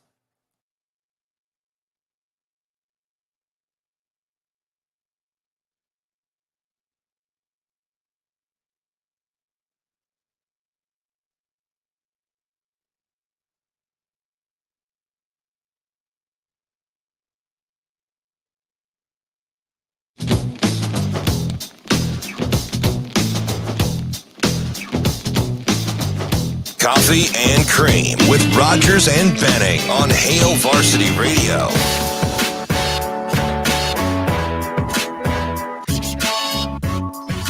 We got sent a GIF of a train wreck, and if you find yourself in a wreck, maybe you should take your vehicle over to Dingman's. Dingman's Collision Center is the one-stop shop for all your car needs. I'm 300 over on my oil change. I need to schedule an appointment today, but also I don't. That's funny. Mine says 700 to go. Isn't that a little early to be getting notifications? Oh, 700 until miles, you need yeah. it? Yeah, I think so. And I think it started at a bigger number than that. When do you need to get your oil change? Dude, you're asking the wrong. I'm telling you. Like 500, maybe Shane would know, like 500 miles? Shane Vincent? Depends upon a lot of different things. Oh. Depends upon the depends upon how much Why? money you have. I Why? should stop Depends including him upon- in this show. It depends upon what kind of Did oil you say use. how much money you have? Yeah, because I mean, if you ain't got any money, you're waiting a long time before. Well, you some change your people oil. tell me, like, I know a couple of old gearheads that tell me it's overrated. I mean, you can go for quite a bit, but it depends upon how much you want to, how long you want your car to last. I mean, how much you want to invest into it. That's The guy that has the time slot at me after my barber works on cars, and he's done it for a long time. He's pretty good. He has differing opinions. Did I tell you how I went to one place and they told me my vehicle was too new? They don't have the oil. Yes, you did. Yeah, I put them on ice. Yeah, that'll be the last time. But they I were drive cool. They into helped me out with a this lot of other garage. things. You use the full synthetic oil. I mean, you should be able to go longer.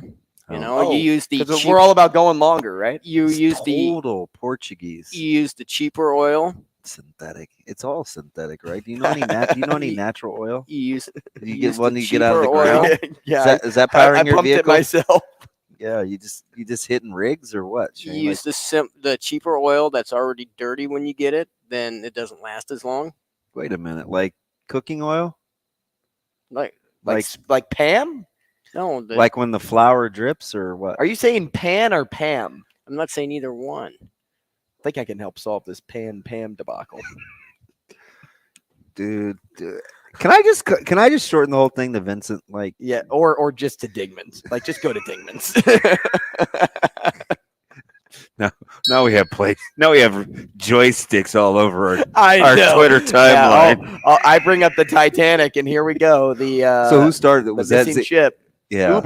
Uber driver Yeah, started I'm telling you, man. You gotta watch that guy. it. I mean, he's obviously picking recruits up in his car to take him to No, Nebraska. and- Just don't use that controller. And by the way, when you say submarine, like a miscible. Yeah, it's not a real sub. Yeah, like can you just paint the better picture? Because I'm like looking at the articles. I'm like, that's not a. It's like a I bobber. guess It's a technically, giant by bobber. definition, you could call that a sub, but I'm not getting on that thing, For $250K, you're not spending that money. bro. That thing got swallowed by a megalodon. What? Those really exist? You think so? Here we go. Meg? Yes, Megs exist. Is Jason Statham fighting it off? Don't be a jerk. Okay. By the way, what you see what he does? Does he see? I mean, do you low key see what kind of person this guy Hey, is? you started it. Dude, you have more range than me. I'm limited to like a specific time period, and truth be told, maybe only like one specific continent. And even that's a crapshoot because I'm not one of them. Antarctica? Yeah. Yeah. Yep. What? You still didn't pick a time period. Yeah, I did. I said I picked a historical event, right? Wasn't that the question, Shane? A I point don't in know. history you travel back to. No, I did not pick a time Yeah. period. All right, I don't how know about- if when the open comes and I end up being down a breakfast, I'm coming up with some kind of bet that I can make this up. Dude, I'm winning the British. I'm just telling you, especially now that Give me the early 1900s. yeah, you'd be fine. But why does that? Why does that That's where float your? that's where the Titanic was. I asked you that. You want to go through the Depression, Sure. First World War? Good baseball. Okay. Well, you honest Wagner guy? Was he in the 1800s? Was Otis? Wagner? It's not his name. Why? Why? Do you know him? Dude. You're driving me up the wall today. Oh, and we lost Jack. Honus Wagner, 1874. Stop when he saying was Honus. born. Honus Wagner. Yeah, you turned that pen around. You're about to stab me. Like, ugh. He played 21 seasons, and he started in 97. Yeah, well, he was a Pirate from 1900 to 1917. There we go. I get the Dude, Titanic I know and a my little time Wagner. periods. See what? You guess what I couldn't do? Play against Wagner. I couldn't play against a lot of those guys. You wouldn't get killed for it, so I would. It's difference. Get him. Hey man, I just want to play catch. Throw me the ball. You would have a catch. Throw me the ball. Can I just play catch? I'm sorry. You can't be here. We need to get checked out. Yeah. I kept telling, like, Ernie Davis couldn't even pick up bottles along the train tracks, and that was like in the that was 45 years removed. We're expressing it. What are you doing over here? Just picking up some bottles, man. Leave me alone. I watched that movie, My All-American, yesterday. And Pardon? My All-American. It was with that, is it Steinbeck? I think it's Steinmark. Gloria? Freddie Steinmark, right? I got there. Dude, do I look like I would have any idea? I think you would. It's a football movie, and it's about Texas. And the state hates Texas. See how he does me, Shane? No, actually, Except for Matt Rule. Yeah, I was going to say, have you not met Dr. Elsa? We Yeah, love that's right, Texas. that's right. It's a pipeline, man. No, I watched that movie yesterday, and when we were talking about recruiting to open the show, it had me thinking about the trials and tribulations that young Freddie Steinmark had to go through because of his size, but his work ethic stood out over. Who's Freddie Steinmark? He was a safety for Texas that had his leg amputated because he had bone cancer, and then he died a year later. So is this based on a true story? Yeah. Okay. It's like in the 50s. The more you know. And I was 48 and a half years old when I learned this Believe it or story. not, when they come out of the tunnel, they tap his not like, is it a shrine? Like, that doesn't sound right. Like his like tribute wall. I'm not familiar with Texas Longhorn history. But you know what I'm talking about? He was Like a Longhorn? where they Yeah. put like photos of him and they tap him on the way out. Was he good? He was a very, as far as I know, Heady? like a Smart? very, very good player, but he was always involved in every play. Like he was the hardest worker, first in the locker room, last to leave type of guy. Oh, yeah. Just a grinder. That's what he was. Yeah. Why are you looking at me like that? Because you could function in that time period. And all those attributes would still In fit. the 50s. So can I ask what made you watch this movie? Yes. It's from like 20. It's like in the mid. 2015. Okay. You can ask. So go ahead. May I? Why did you watch this movie? So I was looking for a free movie to watch on Amazon, and I saw. What time was this? This was at 11 in the morning. Go to like do something. No, I left the show. Shane, what time did I get out of here? Like 11:30? And I was killing time until CWS. Yeah. So I was like, "Ooh, nothing was on TV," and I was like, "I'll watch a movie." And I came across that movie. I heard he put on a show a big fan. yesterday at the kids camp. This guy that we just heard from. Oh yeah. Yeah. Someone has a phone call here. Do we? Nope. I don't think so. So apparently, if you're a young person and you do a rep wrong, you will get coached up. So it's okay if you don't get another rep because you may be getting coached up on the side. You may get like 4 reps because they're teaching. Yep. Yeah, they do this. They just do not. Well, they play. teach a 10-year-old like they teach their 20-year-old. No doubt to me about that. Yeah. Hey, what? You in a good mood or what? Mm-hmm. Great mood. I'm having a great You day. in a good mood or what? The 8 o'clock hour has been awesome so far. It's because you're afforded a few Oh, here we go again. Did you pick the early 1900s? Is that a problem? Like, do you want me to pick 94, 3 years before I was born? Like I said, you can pick. Are you basing this upon sports? Because if it's sports, I would go with the 60s because you got the NFL coming into it. So. Bro, he just said the Titanic. Did you miss that part? But I mean, if you were basing it on sports, Unless you're talking about Melendez, since you like Hispanic, yeah, Titanic? since you like Texas so much. Yeah, there were so many. There was so much iconic stuff that happened during the 60s in sports. Where are the Terrys when you need them? I'll take Tyson. you get Aaron. 60s? You think I'm going back to the 60s? For sports, absolutely. Not a chance. What, 70s? Still keep climbing. Still too soon. 70s maybe. I mean, everybody I could see myself. You know what? I could see everybody was a little loose. Everybody was a little loosey goosey. Do you? Yeah, I could see myself in the 80s. Shane, what were we doing in the 80s? We were eating Nerds. Yes. And sticking ketchup packets on the wall. What else were we doing? Shuffle cups were invented, so you could put ketchup in the thing. Oh, no way. That was an 80s invention. Yeah. Empire Strikes Back. Damn right, yes. Nerd. Wow. We'll take a break. Rogers and Benning will be back in 4 minutes.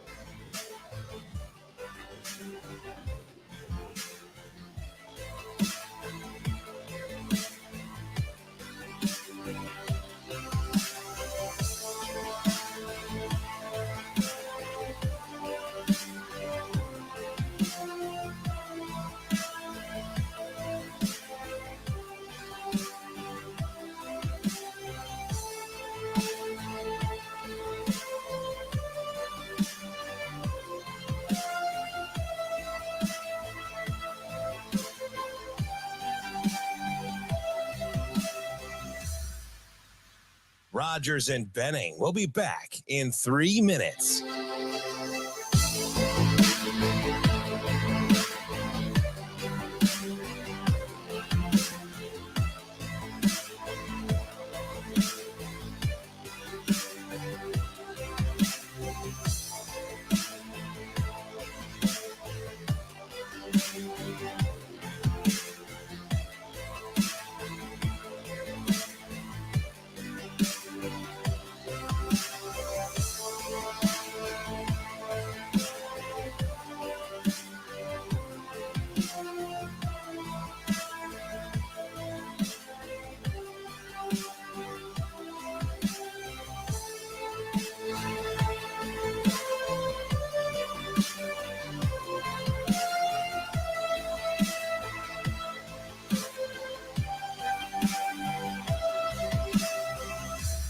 Rogers and Benning will be back in 2 minutes.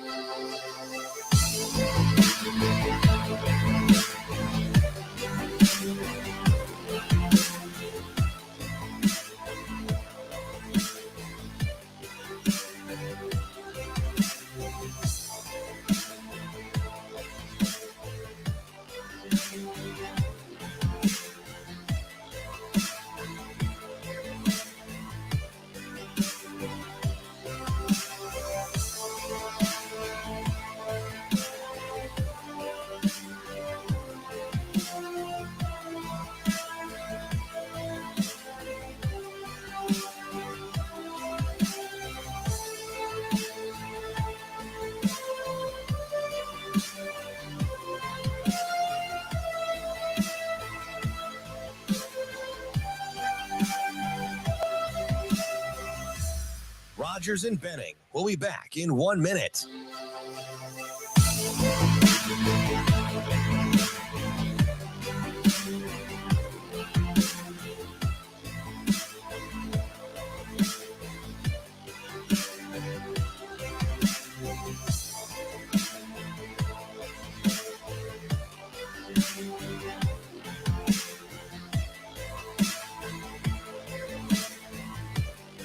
Rogers and Benning will be back in 30 seconds.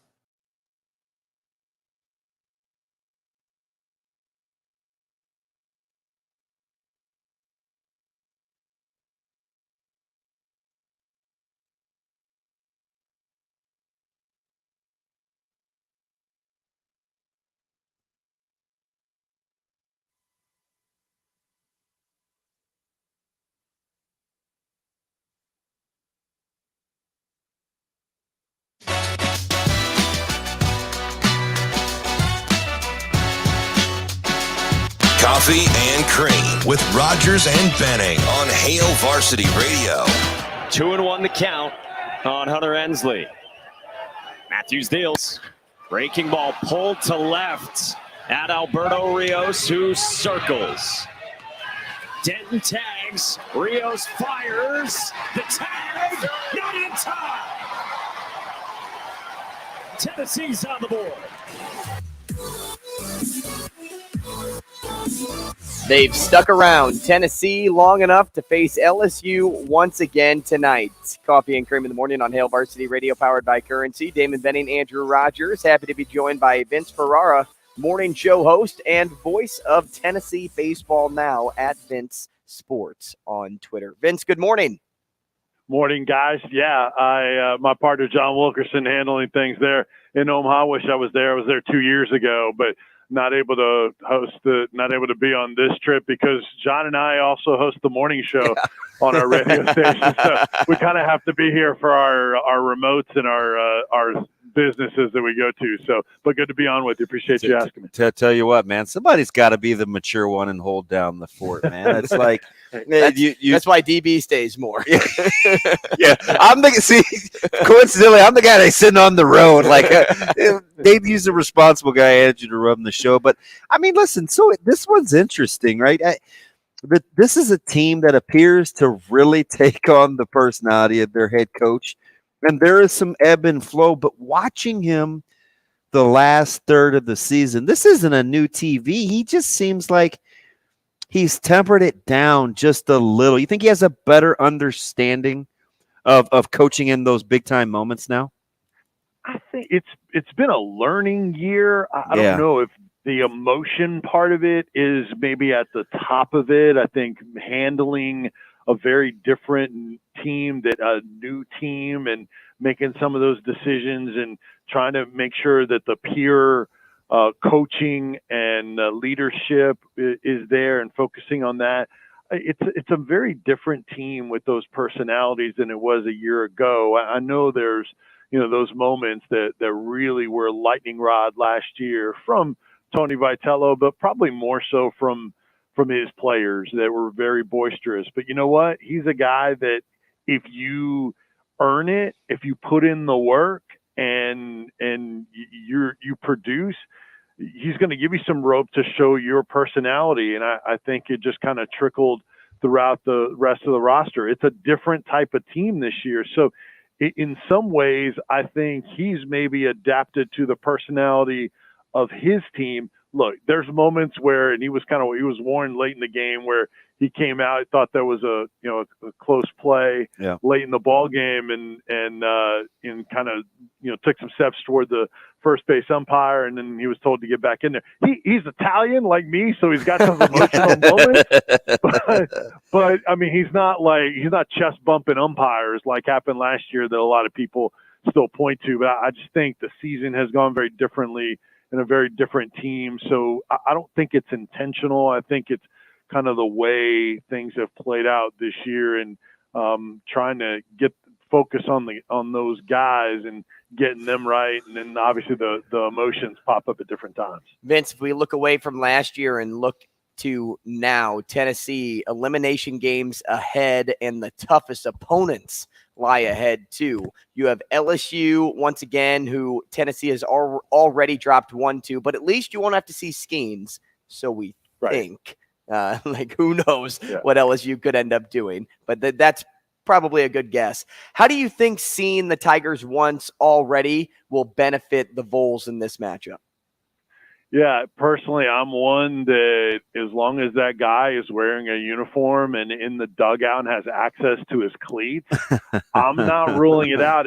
Look at all the close games, being there.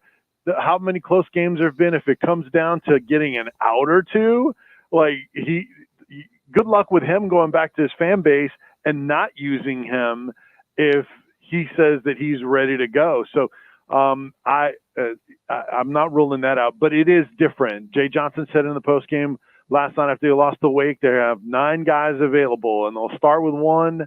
I kind of think it would be Riley Cooper make the most sense, since he started that regional final against Oregon State, and he started several games, and he's been one of the more reliable, improved arms in the second half, and then just kind of go from there. So it's a pitching advantage for Tennessee, because not only do they start a regular weekend starter in Drew Beam, who was, absolutely, and he was one of the better freshmen last year. He's pitched better in the second half as well. Had a couple of hiccups for a few games in a row, but then, man, he was lights out against Southern Miss with their season on the line. So you start with him, and then they have a lot more arms they can go to. There's only a couple of guys that aren't available to them with a really deep staff. So Tennessee has the clear pitching advantage, but you got to hold the bats down, and LSU certainly capable of that. Gavin Dugas hit a home run, and I think all but one of the games he's played Tennessee this year. And then Jobert had the 3 hits and nearly hit for the single away from the cycle in the Saturday game. So they'll be tough to handle. We'll see what the wind does. That has held back some of these powerful, explosive offenses there in Omaha. And then obviously, you gotta see what LSU does. Maybe they have somebody that rises to the occasion, and kind of like in the SEC tournament, guys come out of nowhere and suddenly become a star. We'll see. That's always a possibility. Now, you're certainly not going to look a gift horse in the mouth, and Dollander, he was bailed out yesterday by Burns' phenomenal performance. And listen, I think he only threw 70. I don't know what he threw, 73 pitches, maybe something like that. When you look back at it, was it the good thing to get the 6 innings to shut the door? You had to get the dub, or would you like a little more availability out of him going forward? Do you win and chalk it up and say, hey, we got through with one? Or did you like, gosh, you got stretched a little longer than we thought? Oh, 100%. You take it how it is, because the season was on the line. Like, Tony Vitello couldn't wait. You have to coach that game to win that game. And look, LSU treated last night's weight game to try to win it. They sent out their two non-Paul Skeens arms to try to win that game. And so you take it one game at a time, and Vitello has talked about it. Look, they used Chase Burns a lot earlier than they had planned to, but he regretted not using Chase Burns against LSU. So, but like he pointed out, all right, maybe I use him against LSU in that game, but maybe he's not available as long or as early as he was in this game. And so if you don't get the win and use Chase Burns there, and you can't go to him as early in this game because you used him in the first game, then maybe you get to a point where the scoreboard doesn't dictate you being able to have him lock the door and save the game for you. So it definitely is a trickle effect, and from one game to the other, just like Quinn Matthews may have still had a residual from his 156 pitches. So you just never know, but you have to worry about the here and now and then figure it out afterwards. And the good news for Tennessee is they still have plenty of other good options, although not Chase Burns options. Dolander, 58 pitches. I don't know that he would come back. I wouldn't rule out Andrew Lindsey, though, from game one. He was at 72 pitches. He didn't get out of the fourth inning either. So that's, not the highest of pitch counts if they needed, a batter or two. But they have other guys they can go to. So you just have to worry about the here and now. I don't think he's worried about Burns going too long. Vince, over-under set at 12. With how both teams swing it, where does the score need to end up for you to feel comfortable for a Tennessee to win? If I was to pick an over and under, I'd say the under. Yeah, you'd like it to be a little low scoring. That lets you know you're in the game, right? Yeah, I mean, that would also indicate that LSU is probably pitching better than maybe on paper people would expect them to. But it probably also means that you're sharp on the mound also, or maybe you got a deep outing from Drew Beam. And one of the things that this deep staff allows them to do is if their starter goes deeper in ball games, now you can play matchups with guys, and they have plenty of left-handed arms. They can go lefty-lefty on and match up with guys that could easily extend more. So not everybody has that ability to be able to do that. So that's where Beam can be even more of a gift to them if he can go deeper. But I think the lower scoring end would probably play into more for Tennessee. But look, there's times where when their offense is going, it's explosive. The ballpark really hasn't played that way much this year, this College World Series. So I would tend, regardless of which way would benefit Tennessee, I would tend towards that being the way it would go anyway. Understanding full well, I think Inslee and Scott were the only two without a hit yesterday. Guys are putting it in play, but if you want to play the way that Tennessee is capable of and maybe not wait around on the long ball, who do you think, or who would you like to see kind of get it going in the lineup if they're going to have to play a little bit more situational baseball in these elimination games? Well, here's the interesting thing about that. It's a good point.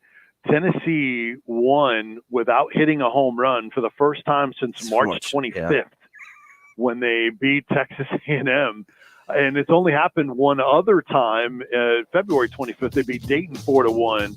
But, yeah, everybody in the lineup has at least a hit in the two games. So Blake Burke would be the guy to me that you want to get hot because he can spray it to all fields despite having big-time power. Vince Ferrara, we appreciate Fantastic. you, man. Thanks so much for taking the time this morning to join us, and good luck to Tennessee today. I appreciate it, guys. Good to talk to you. Thanks, Vince. Appreciate it. Morning show host and voice of Tennessee baseball at Vince Sports. Not here, sent his counterpart to call the game so that he could hold down the fort. When we come back, Jacob Padilla is holding down the fort for us. We'll talk to him next.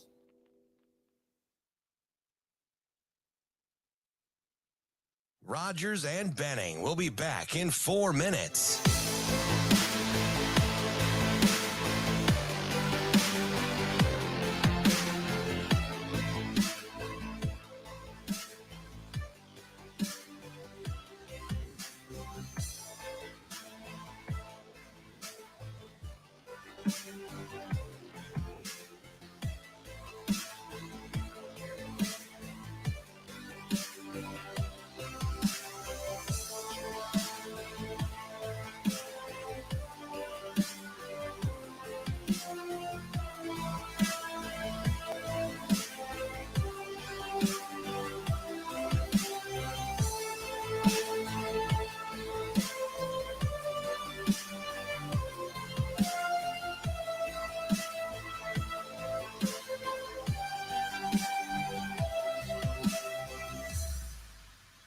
Rogers and Benning will be back in 3 minutes.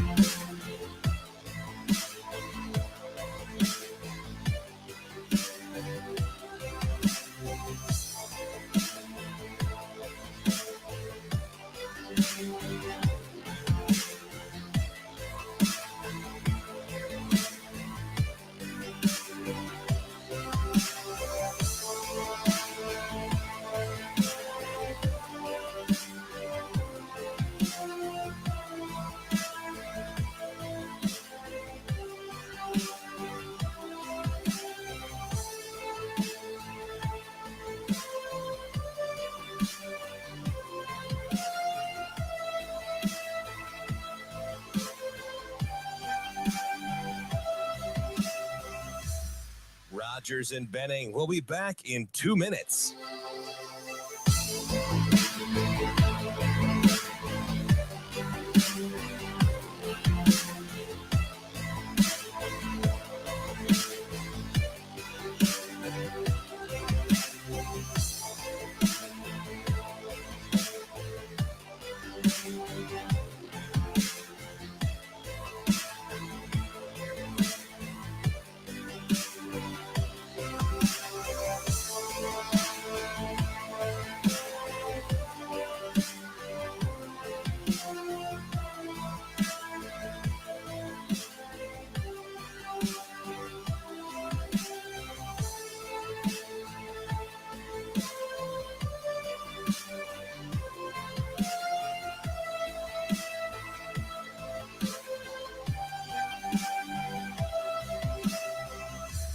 Rogers and Benning will be back in 1 minute.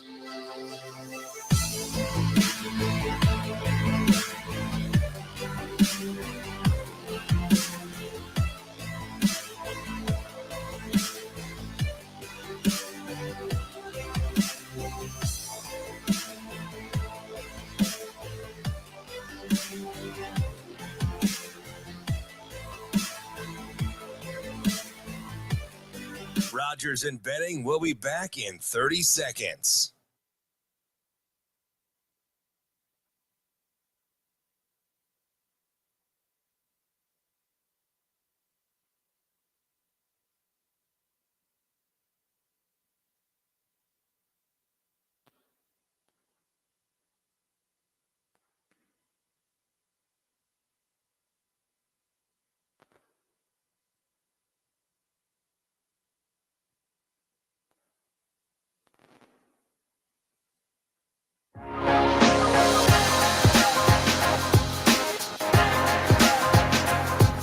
Coffee and Cream on Hail Varsity Radio with Andrew Rogers and Damon Benning.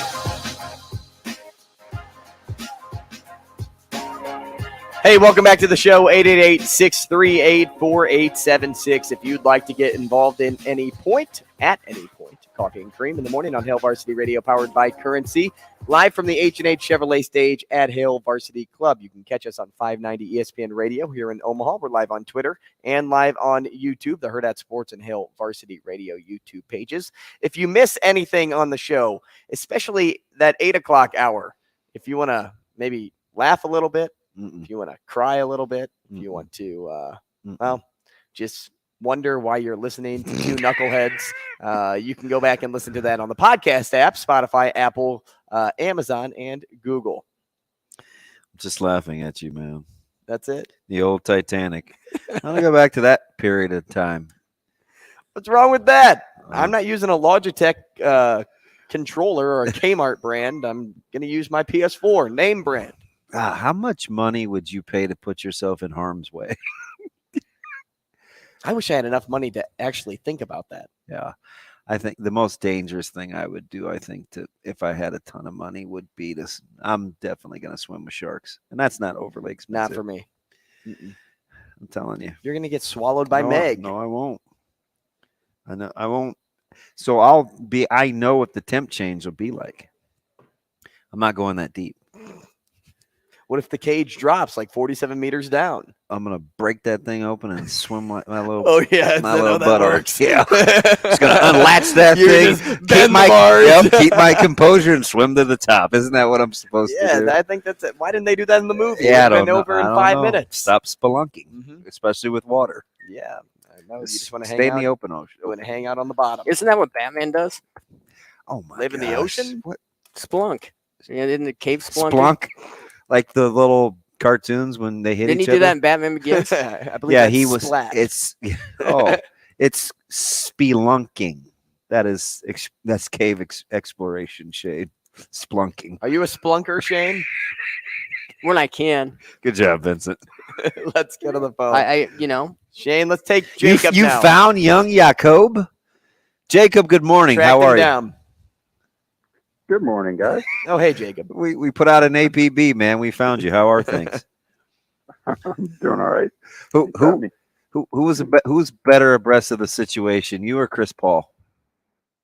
What situation was that? I don't know. There was nothing that happened in the news over the last 2 days. It's been quiet time. June and not a lot to talk about. So Jacob, though, in full disclosure, you and I talk about I talk to you all the time, so I feel like, but we never actually have time because we're supposed to be talking about high school when I get you. But do you like this makeup so far with the roster? So I don't think it's ideal. Like the Suns aren't building a team quite the way that Denver did in terms of finding all these perfect fits and filling out a full 7-8 man roster that you like.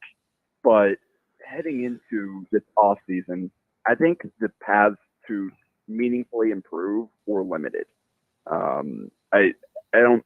People talk about the depth and all that. I just don't think there were real paths, unless they got really lucky on the trade market with like Paul or Ayton, that they weren't going to be able to actually fill out the roster. So I think this move was kind of like, well, we're not going to be able to do it the other way, so let's just go all in on getting as much star power as we can, and then hope that we can piece together kind of the supporting cast well enough that these guys will be able to carry us and give us a chance to make a run. So it's not ideal, but if nothing else, these guys are going to be fun to watch play together. Jacob, without knowing what you'd get in return, are the Suns better off having Ayton next season or sending him away? That's a very complicated question. Which version of Ayton are they getting? Ultimately, I think they're hoping to be able to flip him for a couple of pieces here. It just seemed like I don't think the relationship was great with Monty Williams, but I know there's been reporting that he wasn't the only one that was frustrated with Ayton, and that's understandable considering what we saw from him. But ultimately, I still don't think you're going to be able to get something that makes you better than what Ayton is capable of giving you. Mm-hmm. I just don't know if he's going to give that to you often enough. to really invest in him. And with that contract on top of the other three, that's going to be tough. Although at this point, Ishbia has shown that he's willing to pay as much as he needs to give this team a chance to make a run. So I think they're still – I don't know that they're 100% set on any path at this point. I think they're just going to continue to dangle Ayton out there and see what the offers are. I know we heard some reporting. A lot of teams are calling about him. You never know what to believe in these reports in terms of posturing and who's saying what to who. But I guess the report that Washington did want Ayton and in the trade, and the Suns said no. So if that's either like, hey, we're going to give it a shot, or he was our best bet to give us our fourth and fifth best players, whatever, trying to round out the roster and give them a few more pieces around the big three. So we'll see how it plays out, but I think they're willing to do whatever kind of comes available to them. Have you gotten used to having an owner that spends money? It's been quite an adjustment. Not only spending money, but kind of throwing those money bags around and leading on his GM to go in. Apparently, the Suns, James Jones likes John Collins quite a bit. Apparently, before both of these big trades, they've kind of, according to some reporting, they had a deal lined up with Atlanta for John Collins. And I don't know if both times Ishbia stepped in and said, now we're going bigger than that. Do whatever it takes. But that seems to be kind of how it played out. So, yeah, it's very strange, but I can get used to it. Could you get used to the car rides with Mike Sauter and playing games like, hey, who are the best players in each class, which is what Sauter told me you guys did play on your last road trip? Well, actually, drive down, there wasn't a whole lot of discussion. I kind of let him drive because we had to go way down or go way early to get down there for the start of the day two of the girls. So I spent sounds about right. the drive down there kind of trying to catch up on some sleep. But and we had kind of talk about what we had seen down there and kind of where we think the state stands heading into next season a little bit. Jacob, as you're kind of watching this thing unfold and you see it really close, basketball, football, you know, volleyball as well. What do you think the most difficult sport to handle the recruiting process is currently as a high schooler? Ooh, that's a tough question because I don't. There's so many. Like basketball is the one that I have the most insight into and kind of see the most. The other sports I'm not as locked in. I follow football, but I'm not talking to coaches the same way I am with basketball, and then definitely in a lot of the other sports I'm really just kind of following it from afar. So I haven't really discussed what it's like for some of these other athletes. I know volleyball is different now that they've kind of matched it up with the other sports in terms of the 2025 or the kind of going into your junior year is when the contact can happen. I think that's certainly changed things a little bit, made things a little bit easier for those kids that they're not having to think about it as much early on. Although with the various camps and everything, this early to the contact period starting, a lot of the top players already know where they're going, as we've seen with 3 players already commit to Nebraska, including an in-state player, Kerry Linebuck.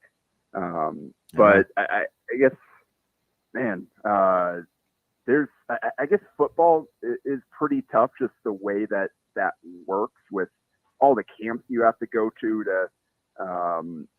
you got the 7-on-7, you've got the camps, you've got a lot of different options that can get you recruited. But whereas basketball is kind of straightforward, it's just AAU, and that's where all the coaches congregate at, and You just kind of join a team, and that takes care of that, and then they kind of fall along into the high school season. So that's kind of interesting comparing the two, just football versus basketball. And I know, like Damon with Caleb, he hasn't done a lot of that extra stuff. Yeah. But the coaches have still found a way to kind of find the tape, come to him, and a nice set of offers.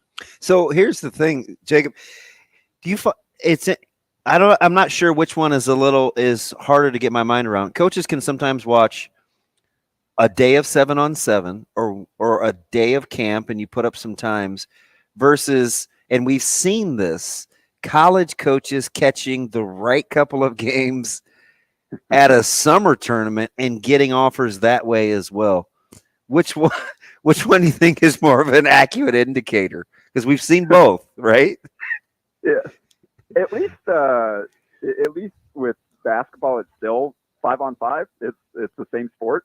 I've always struggled with the 7-on-7 and kind of the way that translates. And you can see the athleticism and all that, but that's still it's a little bit like off, kind of evaluating off of the one-on-nothing workouts or one-on-one, just kind of seeing the individual ability versus how it kind of fits in with the sport as it's going to be played. So I guess the football one is a little different than me, because you like tryouts and stuff. You play like some 3-on-3 and that type of thing, but ultimately the 5-on-5, you still get to see kind of what this is going to look like in the larger game. Where a 7-on-7, some of that stuff translates and some of it just doesn't. So I don't have a good enough eye to know what to make of 7-on-7 standouts necessarily. Jacob, in line with recruiting and talking about various standouts, and a lot of this came with team success from Bellevue West last year. But I've been seeing a lot of offers come in on Amari Bynum. A lot of talk around the town with him, and I wanted to try to maybe you and DB can chime in on this, but who's going to be the new Josiah Dotzler this year that people are going to talk about as like, hey, he's like the number one recruit, the number one basketball player, the one that's getting all the offers? He's the guy I want to see. Or do you think it's going to take him, if it is Bynum, till his senior season to get that sort of attention? He's starting to rack him up now. Yeah, well, that's certainly, like, from the offer standpoint, like some of the ones that Bynum's starting to get now. Obviously, Braden Prager from Lincoln Southwest is the other one with high majors. Both in-state high majors have offered both of them now. The interesting thing is where in the past few years, kind of the outside of Isaac Trout and out on Grand Island, like Josiah Dotzler was at a powerhouse in Bellevue West with like the best supporting cast around it. Hunter Salas and St. Thomas and Max Merle and Jason Green, all at Millard North, the state title contender. But both Frager and Bynum are on teams that should be good, but they aren't necessarily, this is a powerhouse team that's completely stacked. So it's going to be a little different where, like, Josiah didn't even have to be like what he was capable of being in terms of numbers and all that, because his team was so good. And so the conversation was just about Bellevue West as a whole, and then he was the guy that kind of pushed him over the top.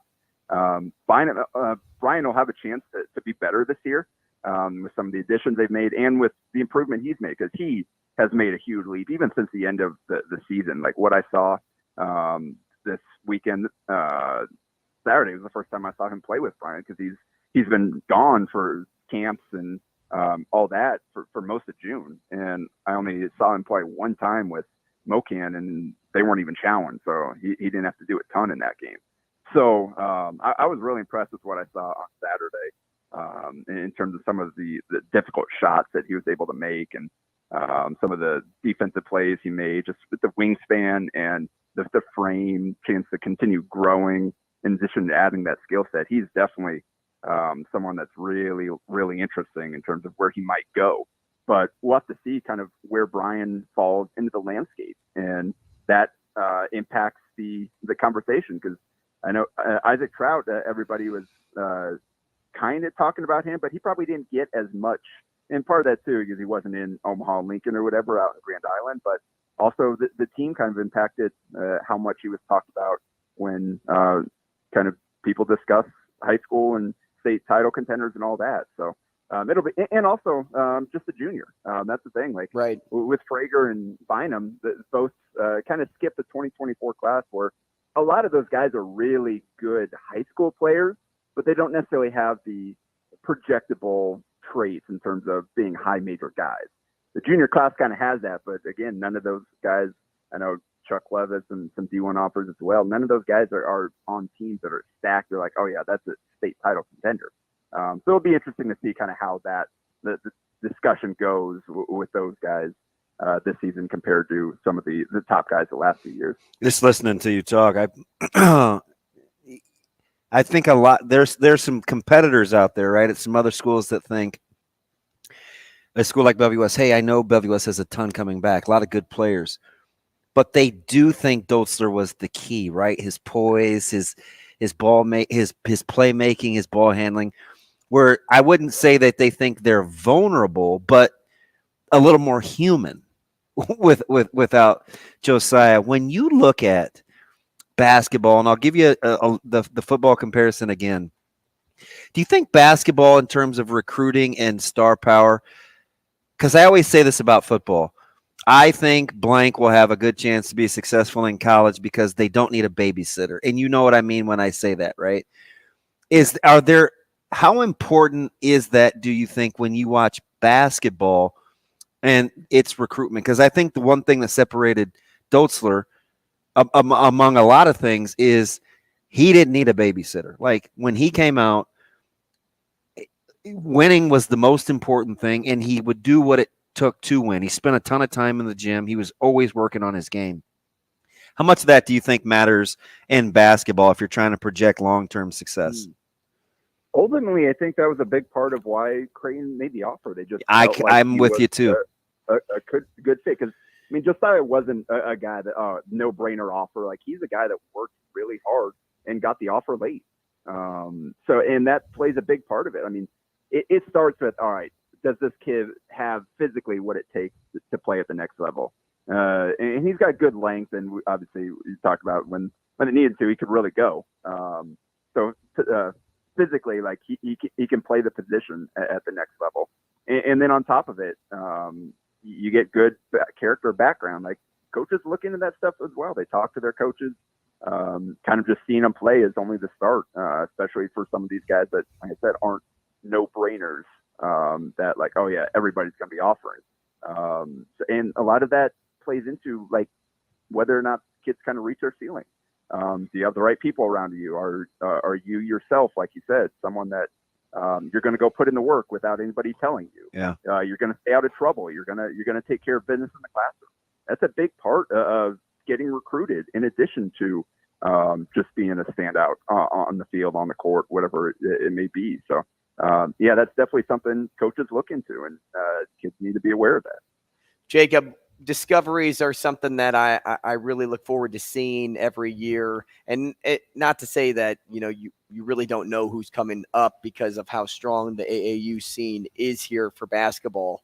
But who are maybe one or two bodies that you've been paying attention to that are kind of off the radar guys that could impact their team in such a way to the point of just overall success? They may not have been like fantastic last year, but if there's a young guy or two on certain teams, who are you paying attention to that could put their team over the hump?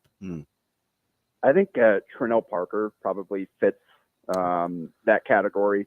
Going to be a junior for Creighton Prep. He played quite a bit for them last year, kind of came on as wasn't really in the rotation to start the year as a sophomore, and kind of forced his way into it as the season played out. And I think he's going to start next to Dylan Clausen, who was kind of one of those breakout guys last year. And you go 6'7", 6'8" along the front line. That's going to be tough for teams to match up with in the Metro. Yeah, if that backcourt grows up in a hurry because they got good young talent, that could be a fun team. Yeah, and like I watched them play against Liberty, Missouri on Saturday, and that there was one point where Dylan had the ball and called for Trinell to come set a ball screen. Dylan put the ball on the deck and dropped the pass over the top to Trinell for an and one. How many teams are going to be able to run a 4-5 pick and roll and get that kind of result out of it? Like that's a tough matchup because Dylan's able to kind of handle the ball out on the perimeter, make passes, can knock down the perimeter shots, can put it on the deck to get to attack the basket, and he can score inside as well. So you can put him kind of wherever you need to on the court. And then you've got Trinell, who is a really unorthodox but effective post player, where he's got all kinds of he's herky jerky and exactly. Yeah. So like he's tough to defend too. So he's still grown up. Like he's going into his junior year. He's got to continue to get stronger, just like Clausen. But that's going to be a really tough front court to match up with. Especially you've got Carson Jones out there, space on the floor, who's been playing really well this month. Like you said, it's going to come down to kind of the backcourt and which of those guys can settle in and give them what they need consistently. But they've got some pieces there for sure. Are you expecting Mr. Devon Hall to say yes to Nebraska? That was certainly an interesting. There's a lot going. There's a lot that's happened since Friday. Yeah, the coordinated Isaiah McMorris and Devon Hall news coming soon tweets. That was certainly interesting. Kind of seemed like that was going a different direction. But I don't know what to believe now. You just never know. Jacob, I appreciate it, man. I guess I'll be talking to you here pretty soon, won't I? Yeah, looking forward to it. All right, buddy. Thanks, JP. Staff writer for Hail Varsity at Jacob Padilla _ on Twitter. You can sign up and get a Hail Varsity subscription online and use the promo code AR or DB for those monthly subscriptions. Make sure to use those so that you get some money off. DB. That doesn't sound as good. Yeah, it's times in the history. There we go again. Hey, would you I'll let you have this win. Would you like to go to college with your buddies to play? Like if there were three guys on your baseball team or your soccer team, would you like to go? Yeah. Mm-hmm. Or at least one buddy. Yeah. Because it would be nice to go there and have a roommate right away. Now that's kind of a thing of the past. Now coaches say, hey, no, you got to meet and bunk with this kid. You need to meet somebody new or you stay with your position group or whatever it is. But I would say, yeah. I don't know if I would. But I had some really close friends. Yeah. Now, that being said, I don't know if I had anybody that played college baseball. So I didn't have to think about that too much. You got two guys that could potentially play the same position. Mm-hmm. It's weird. Who's in, who's out? Who was in that's now out? I don't know. It's a fluid, man. All in or all out? That's hey, that right there, that's what you had to decide. Good call. We'll take a break. We'll be back with more CNC. Rogers and Benning will be back in 5 minutes.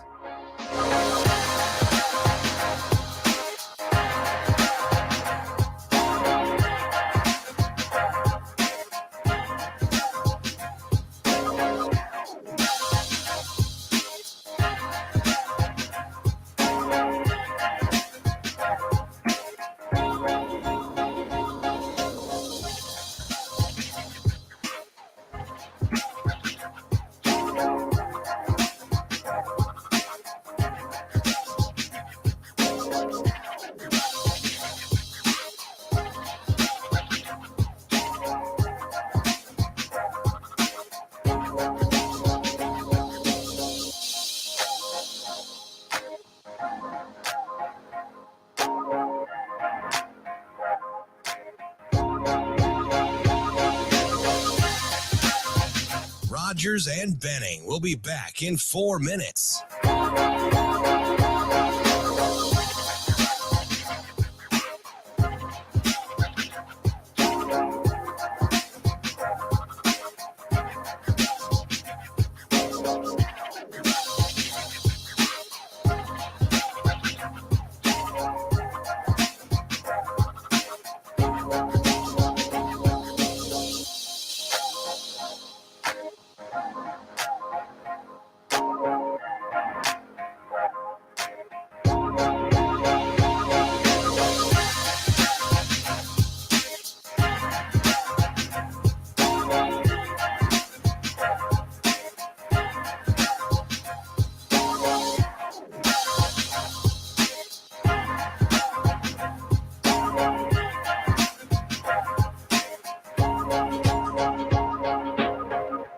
Rogers and Benning will be back in 3 minutes.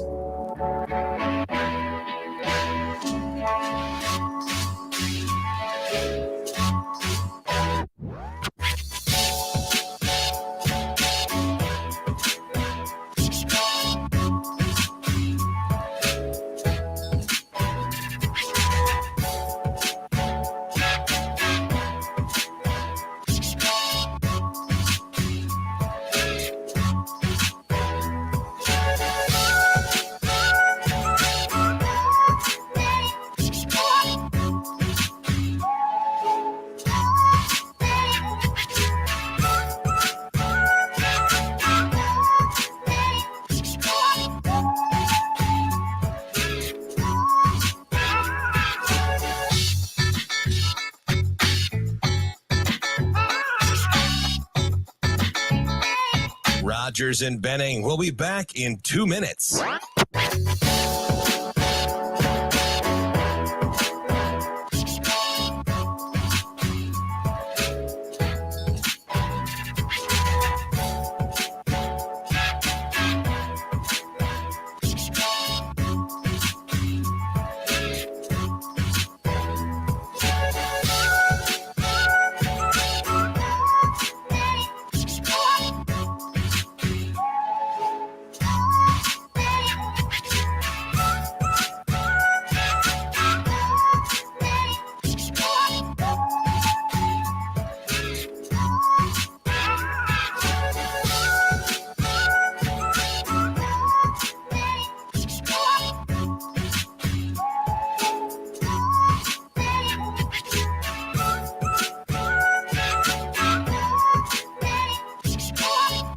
Rogers and Benning will be back in 1 minute.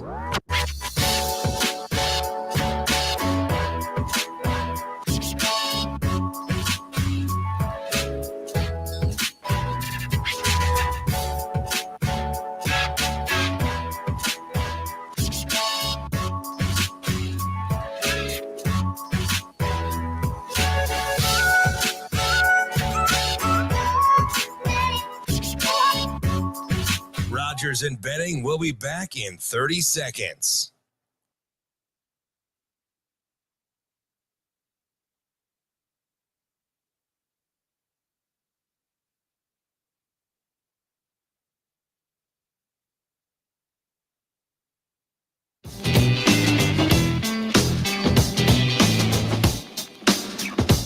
Coffee and Cream with Rogers and Benning on Hail Varsity Radio.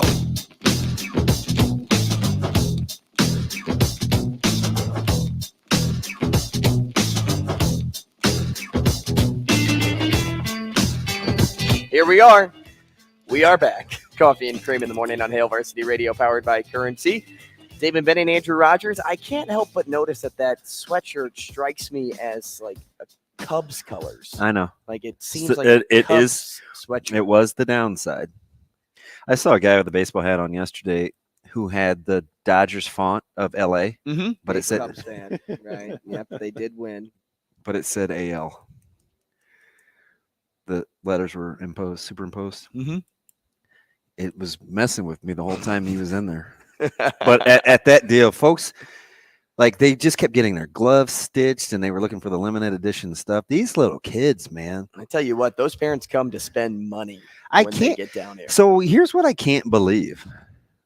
That the term slump busting has grown legs for like a tournament. Because little kids don't even really know. They just think you're trying to get out of an over streak. Nobody thinks Mark Grace, right? Right. Because you referenced the Cubs. I know. That made me feel better. I know Cardinal fans love Cubs fans. It's fine. Big Cubs fan. Big Cubs fan. You guys, you shared Jim Edmonds. That was cool. Did we? You're such a hater. You shared a couple catchers. That was cool. What about Jason Hayward? Yeah, he's... You know where that we guy all shared him. Yeah. Although there was a stretch where I was actually cheering for him. I was like, hey, go. Yeah, after the Braves. And then he was actually playing fairly well for the Dodgers. And, of course, that was like most things. My thoughts fleeting. Came and went. Isn't that right, Vincent? That's you. Tigers had look up on March the 4th. Shut up. Your Tigers had a nice come from behind win over the Dodgers or the that, Royals. Shanner? You know, that's Lyles. Holy smokes. That surprises me. I mean, they're not good. Lyles, what is happening in Kansas City? I don't know. He's still 0-11. That's unbelievable. Not really. Not really. It's believable. How about my boys' resurgence in Texas? You know, so that's a former Dodger that I'll always cheer for because I did not want them. I did not want them to part with him. I mean, I get it. It's he's about to get paid. They actually paid me some money a few days ago. Who? Hit Parlay. Oh my God. There you are, always trying to give me a bet again. It's Hit Parlay. Vincent. Corey Seager, 2+ bases, plus 130. Lock it in, 2 doubles. How long does it take you to look at that? Shane Vincent. Grown folks are talking. All right. Go to the kids' table. He may I'm always at the kids' table. I never leave. And I'm standing right now. Why is he yelling? Because you're so far away from me. We're so above the ground. Oh my God. You guys are like 8 feet up in the air. What is going on? Are you buying what the Cubs potentially could be selling? Because remember, I told you that could be my surprise team in the NL. Surprise team in the NL. Yeah. I still don't know if they have the pitching. Not convinced there. They just don't have a lot of huge names on offense either. I know. They just keep finding a way. We think about it, like the Reds are kind of that team too. Hottest team in baseball. Names on their roster. They have now one of the most exciting in Ellie De La Cruz. 9 in a row. And they just sent Green to the IL too with his hip. Right. Oh, well, again. Hip, baby, hip. Yeah, he's always on the IL. Yeah, well, he'll probably stay there forever. Needs to be that guy. But they've been able to win without him. Mm-hmm. I mean, the Votto thing, how historic was that? Sweet. Welcome back. How many months was that? 9, 10, 9. 11? I believe 9. Yeah. Ding dong, the witch is dead. Maybe more. They scored 9, right? Yeah. Well, they've won 9 in a row. I think he was out 10 months, though, maybe. Okay. Yeah. I mean, that's becoming a very good story. And I feel bad because I made fun of the Reds a couple years ago when everybody was, the Reds this year and them on offense. And I was like, how are they going to get any outs? And it turned out that the pitching was good and they couldn't score any runs. So a couple of the few Reds fans that I know. You know what I saw a lot of people making fun of yesterday on social media when watching the Wake Forest LSU game? What? People were making fun of the center fielder in the first or second inning after he lost that ball in the sun. Yeah. And they said, well, why are your sunglasses on your hat? Like, why are you blocking with the glove? And, that's just like something people that didn't play the outfield don't get. Like, just because you have sunglasses on doesn't mean that you're going to be able to see that ball. Yeah. We saw in Game 1, Wake Forest Stanford, that he couldn't even see the ball off the bat, and the shortstop came all the way out and made a tremendous play. But you're watching this game. If you have the sun in your eyes, it's actually more it's more proficient to use your glove as a sun blocker than it is your sunglasses. It is significantly easier. And then to when you use run, your glove. When you run to chase the ball down, your head bobs. So the glasses are bobbing too. So now the ball looks like 2 or 3 balls in the air as you're getting to it. It is so hard to play in sunglasses, which is why I don't and never did. They're not cool anymore, but why don't people go back to using more flip shades? I played with them and it made me kind of uncomfortable, but I do remember Coach Olson, my baseball coach, spending a fair amount of time with me, especially when I moved from short to the outfield, because I didn't do that until I was a sophomore, where glove level and the games that you could play with being able to use your glove. But it's an art form. But I'm with you 1,000 times over. I much prefer my glove than flip shades. You get so much more shade for one, and two, you don't get the so-called temperature change on your eyes, if that makes sense. Like, not familiar. You don't warm. So like if you put shades on and it dims it down, some people call that, like, at least in TV, you call that a temperature change because it makes it a different color. Like it mellows it down. Okay. If that makes sense. Maybe that's what, Shane, is that why I used to wear sunglasses inside? Or what do you think? Well, that's actually why they say when you have a concussion, like, I get you. The Makes lights, sense. you make it easier on the eyes. But when you're playing a sport like baseball and the ball is hit you first off at the chuck, it's hard to see the ball off the bat. Gosh, so many people, big stadium. You're not used to playing in this big of a stadium. Did you see the white backdrop though with Wake? That is tough, especially on those balls that are 12, 15 feet high. It's not the ones that are super high. It's kind of those looping liner types. Those are the tough ones, right? At least for me. So you put shades on, and it like warms the eyes, like it makes it yellow, or it makes it like a little blue. Well, it's harder to see the baseball now because it's not the normal elements that you just warmed up in. You're not walking around and just with your sunglasses on the entire time. You're taking them off in the dugout.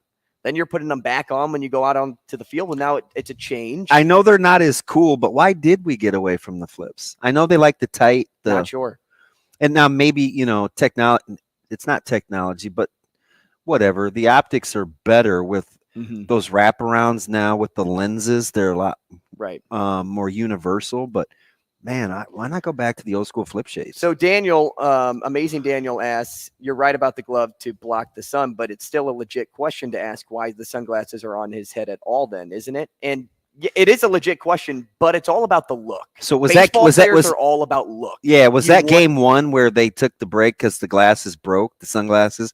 He came in, not sure, and got more sunglasses, but he put them right back on the top of his hat not his. How your eye black is done if you're wearing that. If there's sunglasses on the head, do you have arm sleeves? Are you wearing like some type of chain? Like it's just all about your look. So that's why here's a lot of players here's do the it. thing with the glasses that I've heard other baseball players tell me about. They often don't like to flip back and forth between, and maybe it's what you're talking about with the cooling and warming of the eyes, to have it happen when you're in the field, but then have to sharpen up your focus again when you're at the plate. But we have seen some guys that can hit with glasses on, which is even more perplexing to me. Like I mean, you obviously have to work at it, but I'd rather squint if the sun was setting in my face than no, hit with but sunglasses. that is brutal. Those shadows that happen in those first couple of innings at the chuck. And that's what makes wearing sunglasses even more of a challenge. It looks miserable. If you're in the sun with shades and then you run into the actual shade with shades on, now you're changing so many things on your eyes that your brain's trying to work with, oh yeah, I'm still trying to track a fly ball at this point. So would they consider it part of their uniform? I mean, and if you forget it or if you don't have them Some people are like that. It's more superstition then. You're probably getting a guy that's like, oh, I'm missing something. I feel like I'm missing something. So there was a gentleman that came in and wanted his catcher's mitt restrung yesterday when I was at the deal, and you best believe he wanted it a particular way. And in my head, I just was having all these flashbacks. I'm like, that is so baseball. Where I mean, a lot of baseball reminds me a lot of hockey, right? A lot of those guys, they may not use the word out loud, but they do have routine. Was it Sarlus? Was it Kirk? Somebody was asked about superstition. Maybe it was a pitcher, and they're like, no, it was Skeens. He's like, I'm not superstitious. That's right. But there is a way that I like to do things. You can call it what you want. Right. But I wouldn't call myself superstitious. Yeah, baseball players are men of routine. Yeah. Muscle memory too. When we come back, we're going to talk to Joel Lorenzi. Stick around.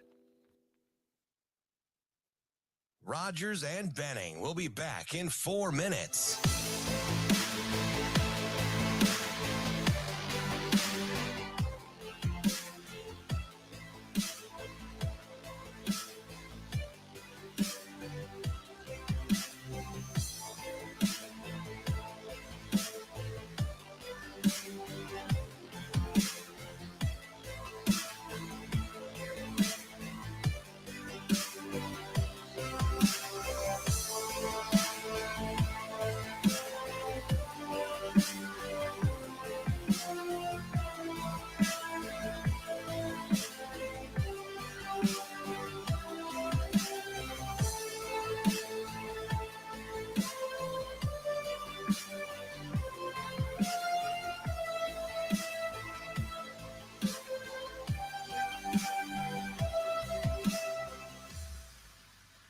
Rogers and Benning will be back in 3 minutes.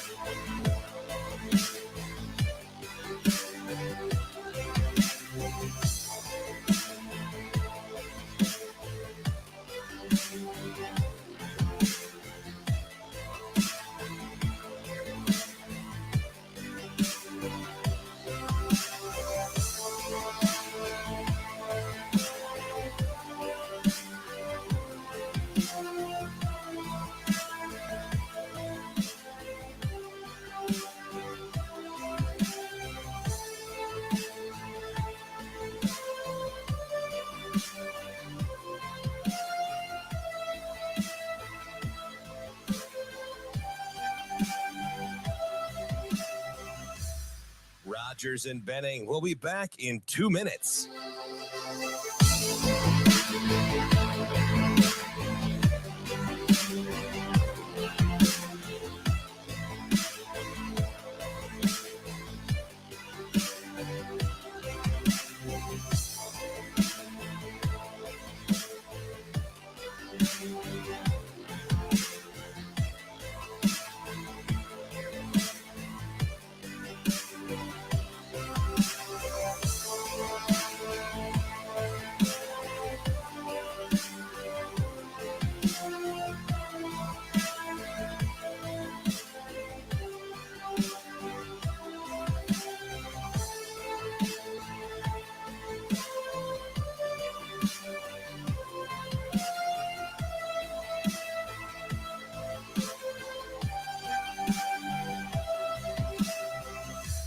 Rogers and Benning will be back in 1 minute.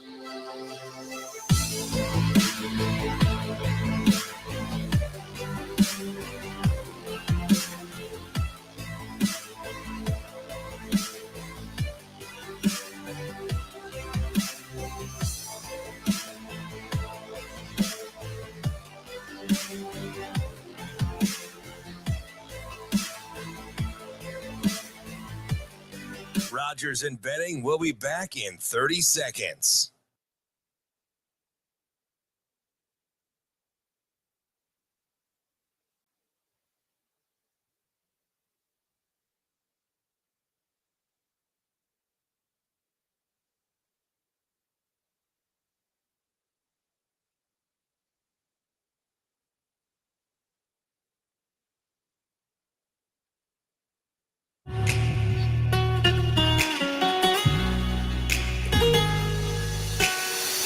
Coffee and Cream with Rogers and Benning on Hail Varsity Radio.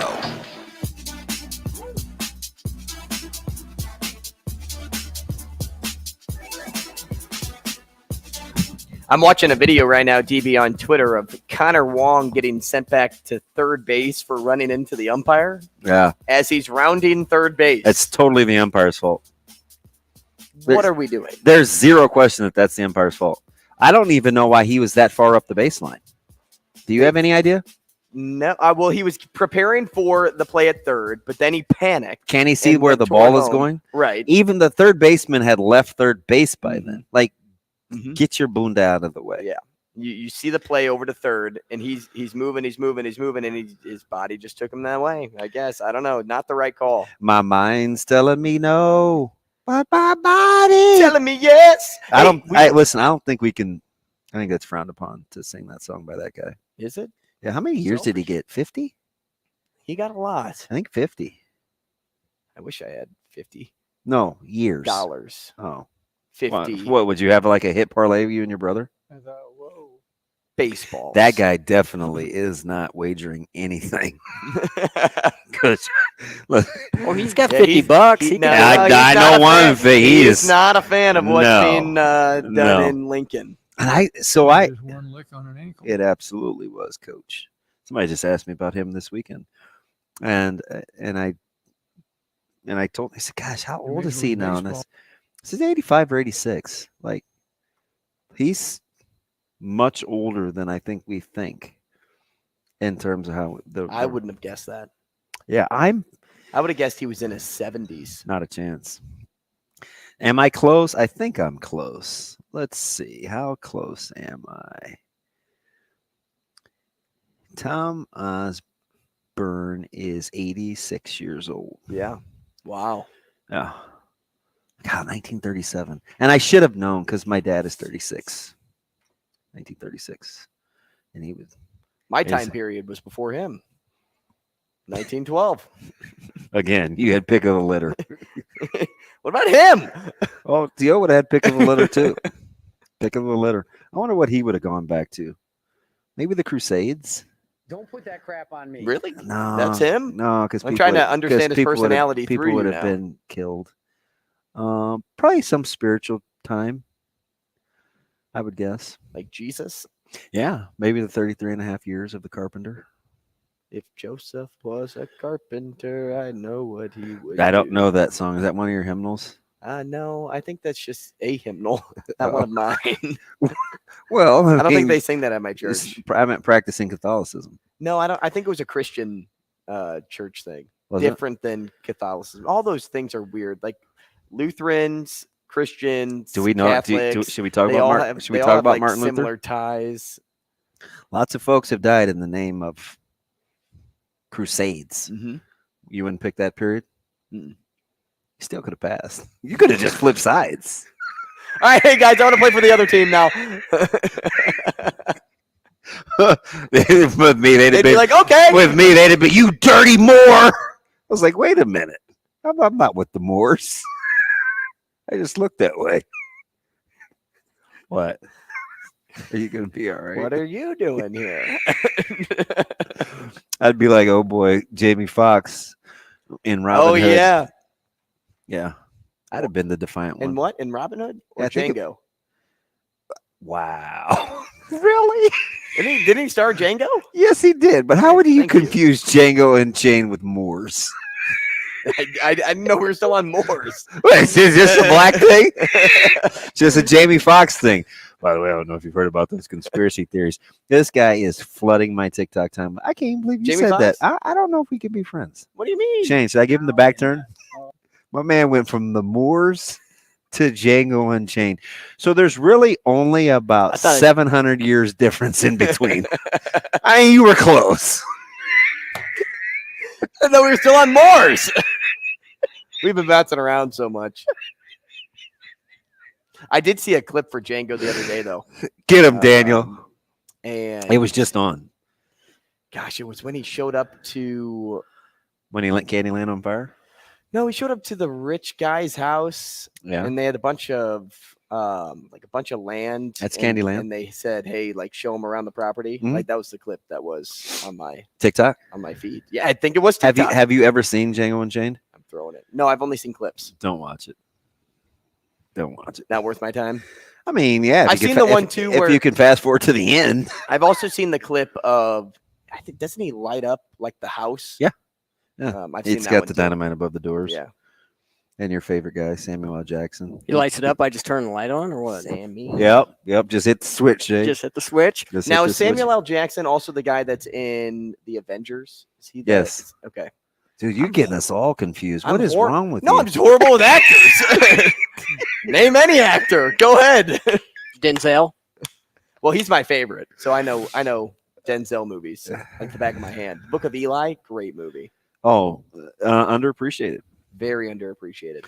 Can I ask you a question? Because I just got this on my DMs.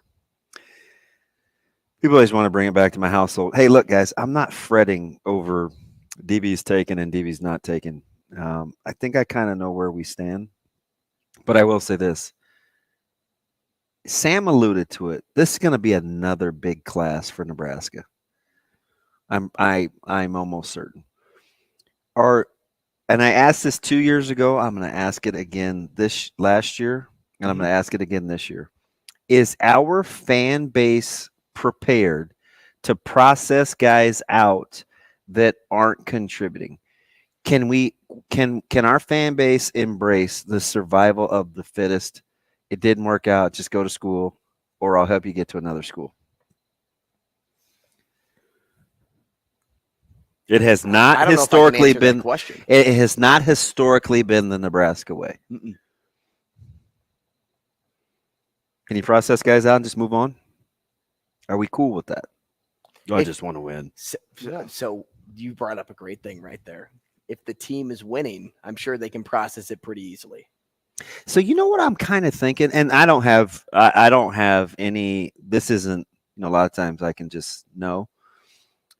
I'm kind of thinking with this whole situation with the DBs and what's transpired the last couple of weeks, and especially after Lob was down there. I don't know how.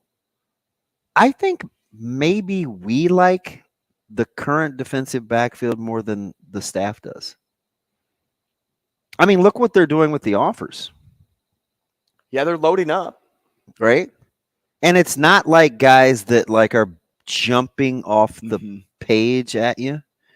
But those are those guys that they think they can develop. Yeah, but so here's the deal, right? If you're you got to have a different mindset in 24s versus 25s and going forward, right? Those early times, the 23, 24, those can be need-based, right? Culture building. But at some point, you have to get to the point where you're not settling. Mm-hmm. And they probably wouldn't use the word settle, because I think they know what they're doing. And believe me, as we've seen, if you don't have your act together, they will tell you no. And they will show you the door, or you can get on the board. Same page as them and do it like you're supposed to. Nobody, see, we got to get more people that are being recruited to listen. Like I said, if you're those people that are like demanding NIL or trying to leverage situations or talk about other schools when you're being recruited, don't do that with this staff. Just don't. Not going to work. Is not going to work, because they're not rolling the dice. We've seen a couple coaches panic with their early recruiting classes. This staff is not going to panic. And unless they are playing the long game. And unless you know you have a good enough case to demand certain things. Oh, you want to get back into value versus worth? Yeah. But unless you know you can demand this from other places, so you can demand it here too, more times than not, you probably won't get what you want from the staff. They're going to get something out of you more than you're going to get out of them initially. Or in the long term, you will get a lot more out of them than they'll get out of you. Or, this was my DBism, remember? Always be willing to walk away from the deal. If you want to negotiate, you have to be willing to walk away from the deal. If you're not, and most 18, 19-year-olds, because a couple of these guys that they're recruiting lately are 19, so sometimes I say 19, even though most aren't. You have to be willing to walk away from the deal. Otherwise you're going to be at their disposal. Don't paint yourself into a corner. That's my advice. It's my advice. Got to have options. And I think it's good advice too. Now, do we feel better about the DBs than the staff does? I would say no. I don't think what we're seeing with the defensive backs is any sign that they don't like who they have right no more now. than tight ends. Right. But I also said yesterday that this is a staff that knows, hey, I'm going to bulk up on this because I'll find the right guy in this mix, and then I'll do what I want with these other guys. Whether it's, hey, you want to stick around, you want to keep move competing positions for a starting spot, you have or one of those tweener size positions. Correct. Yeah. So I'm watching from afar now. Like at first I'm like, okay, I'm close to the chess match, but now I'm like standing in the background like, okay, like, can I still see where you're going with all of this? It's complicated. But it's easier to navigate when you look at the landscape of the whole thing versus when you pinpoint one thing and then just kind of ride with that. For and remember, they need to go more macro than micro at first. I think sometimes you got to get to 30 before you can zoom in to 3. Set the macro, achieve the micro. At some point, we just got to be willing to follow along on that timeline. We'll be back tomorrow. Thanks for joining us today. More coffee and cream then. Enjoy the College World Series as well. See you then.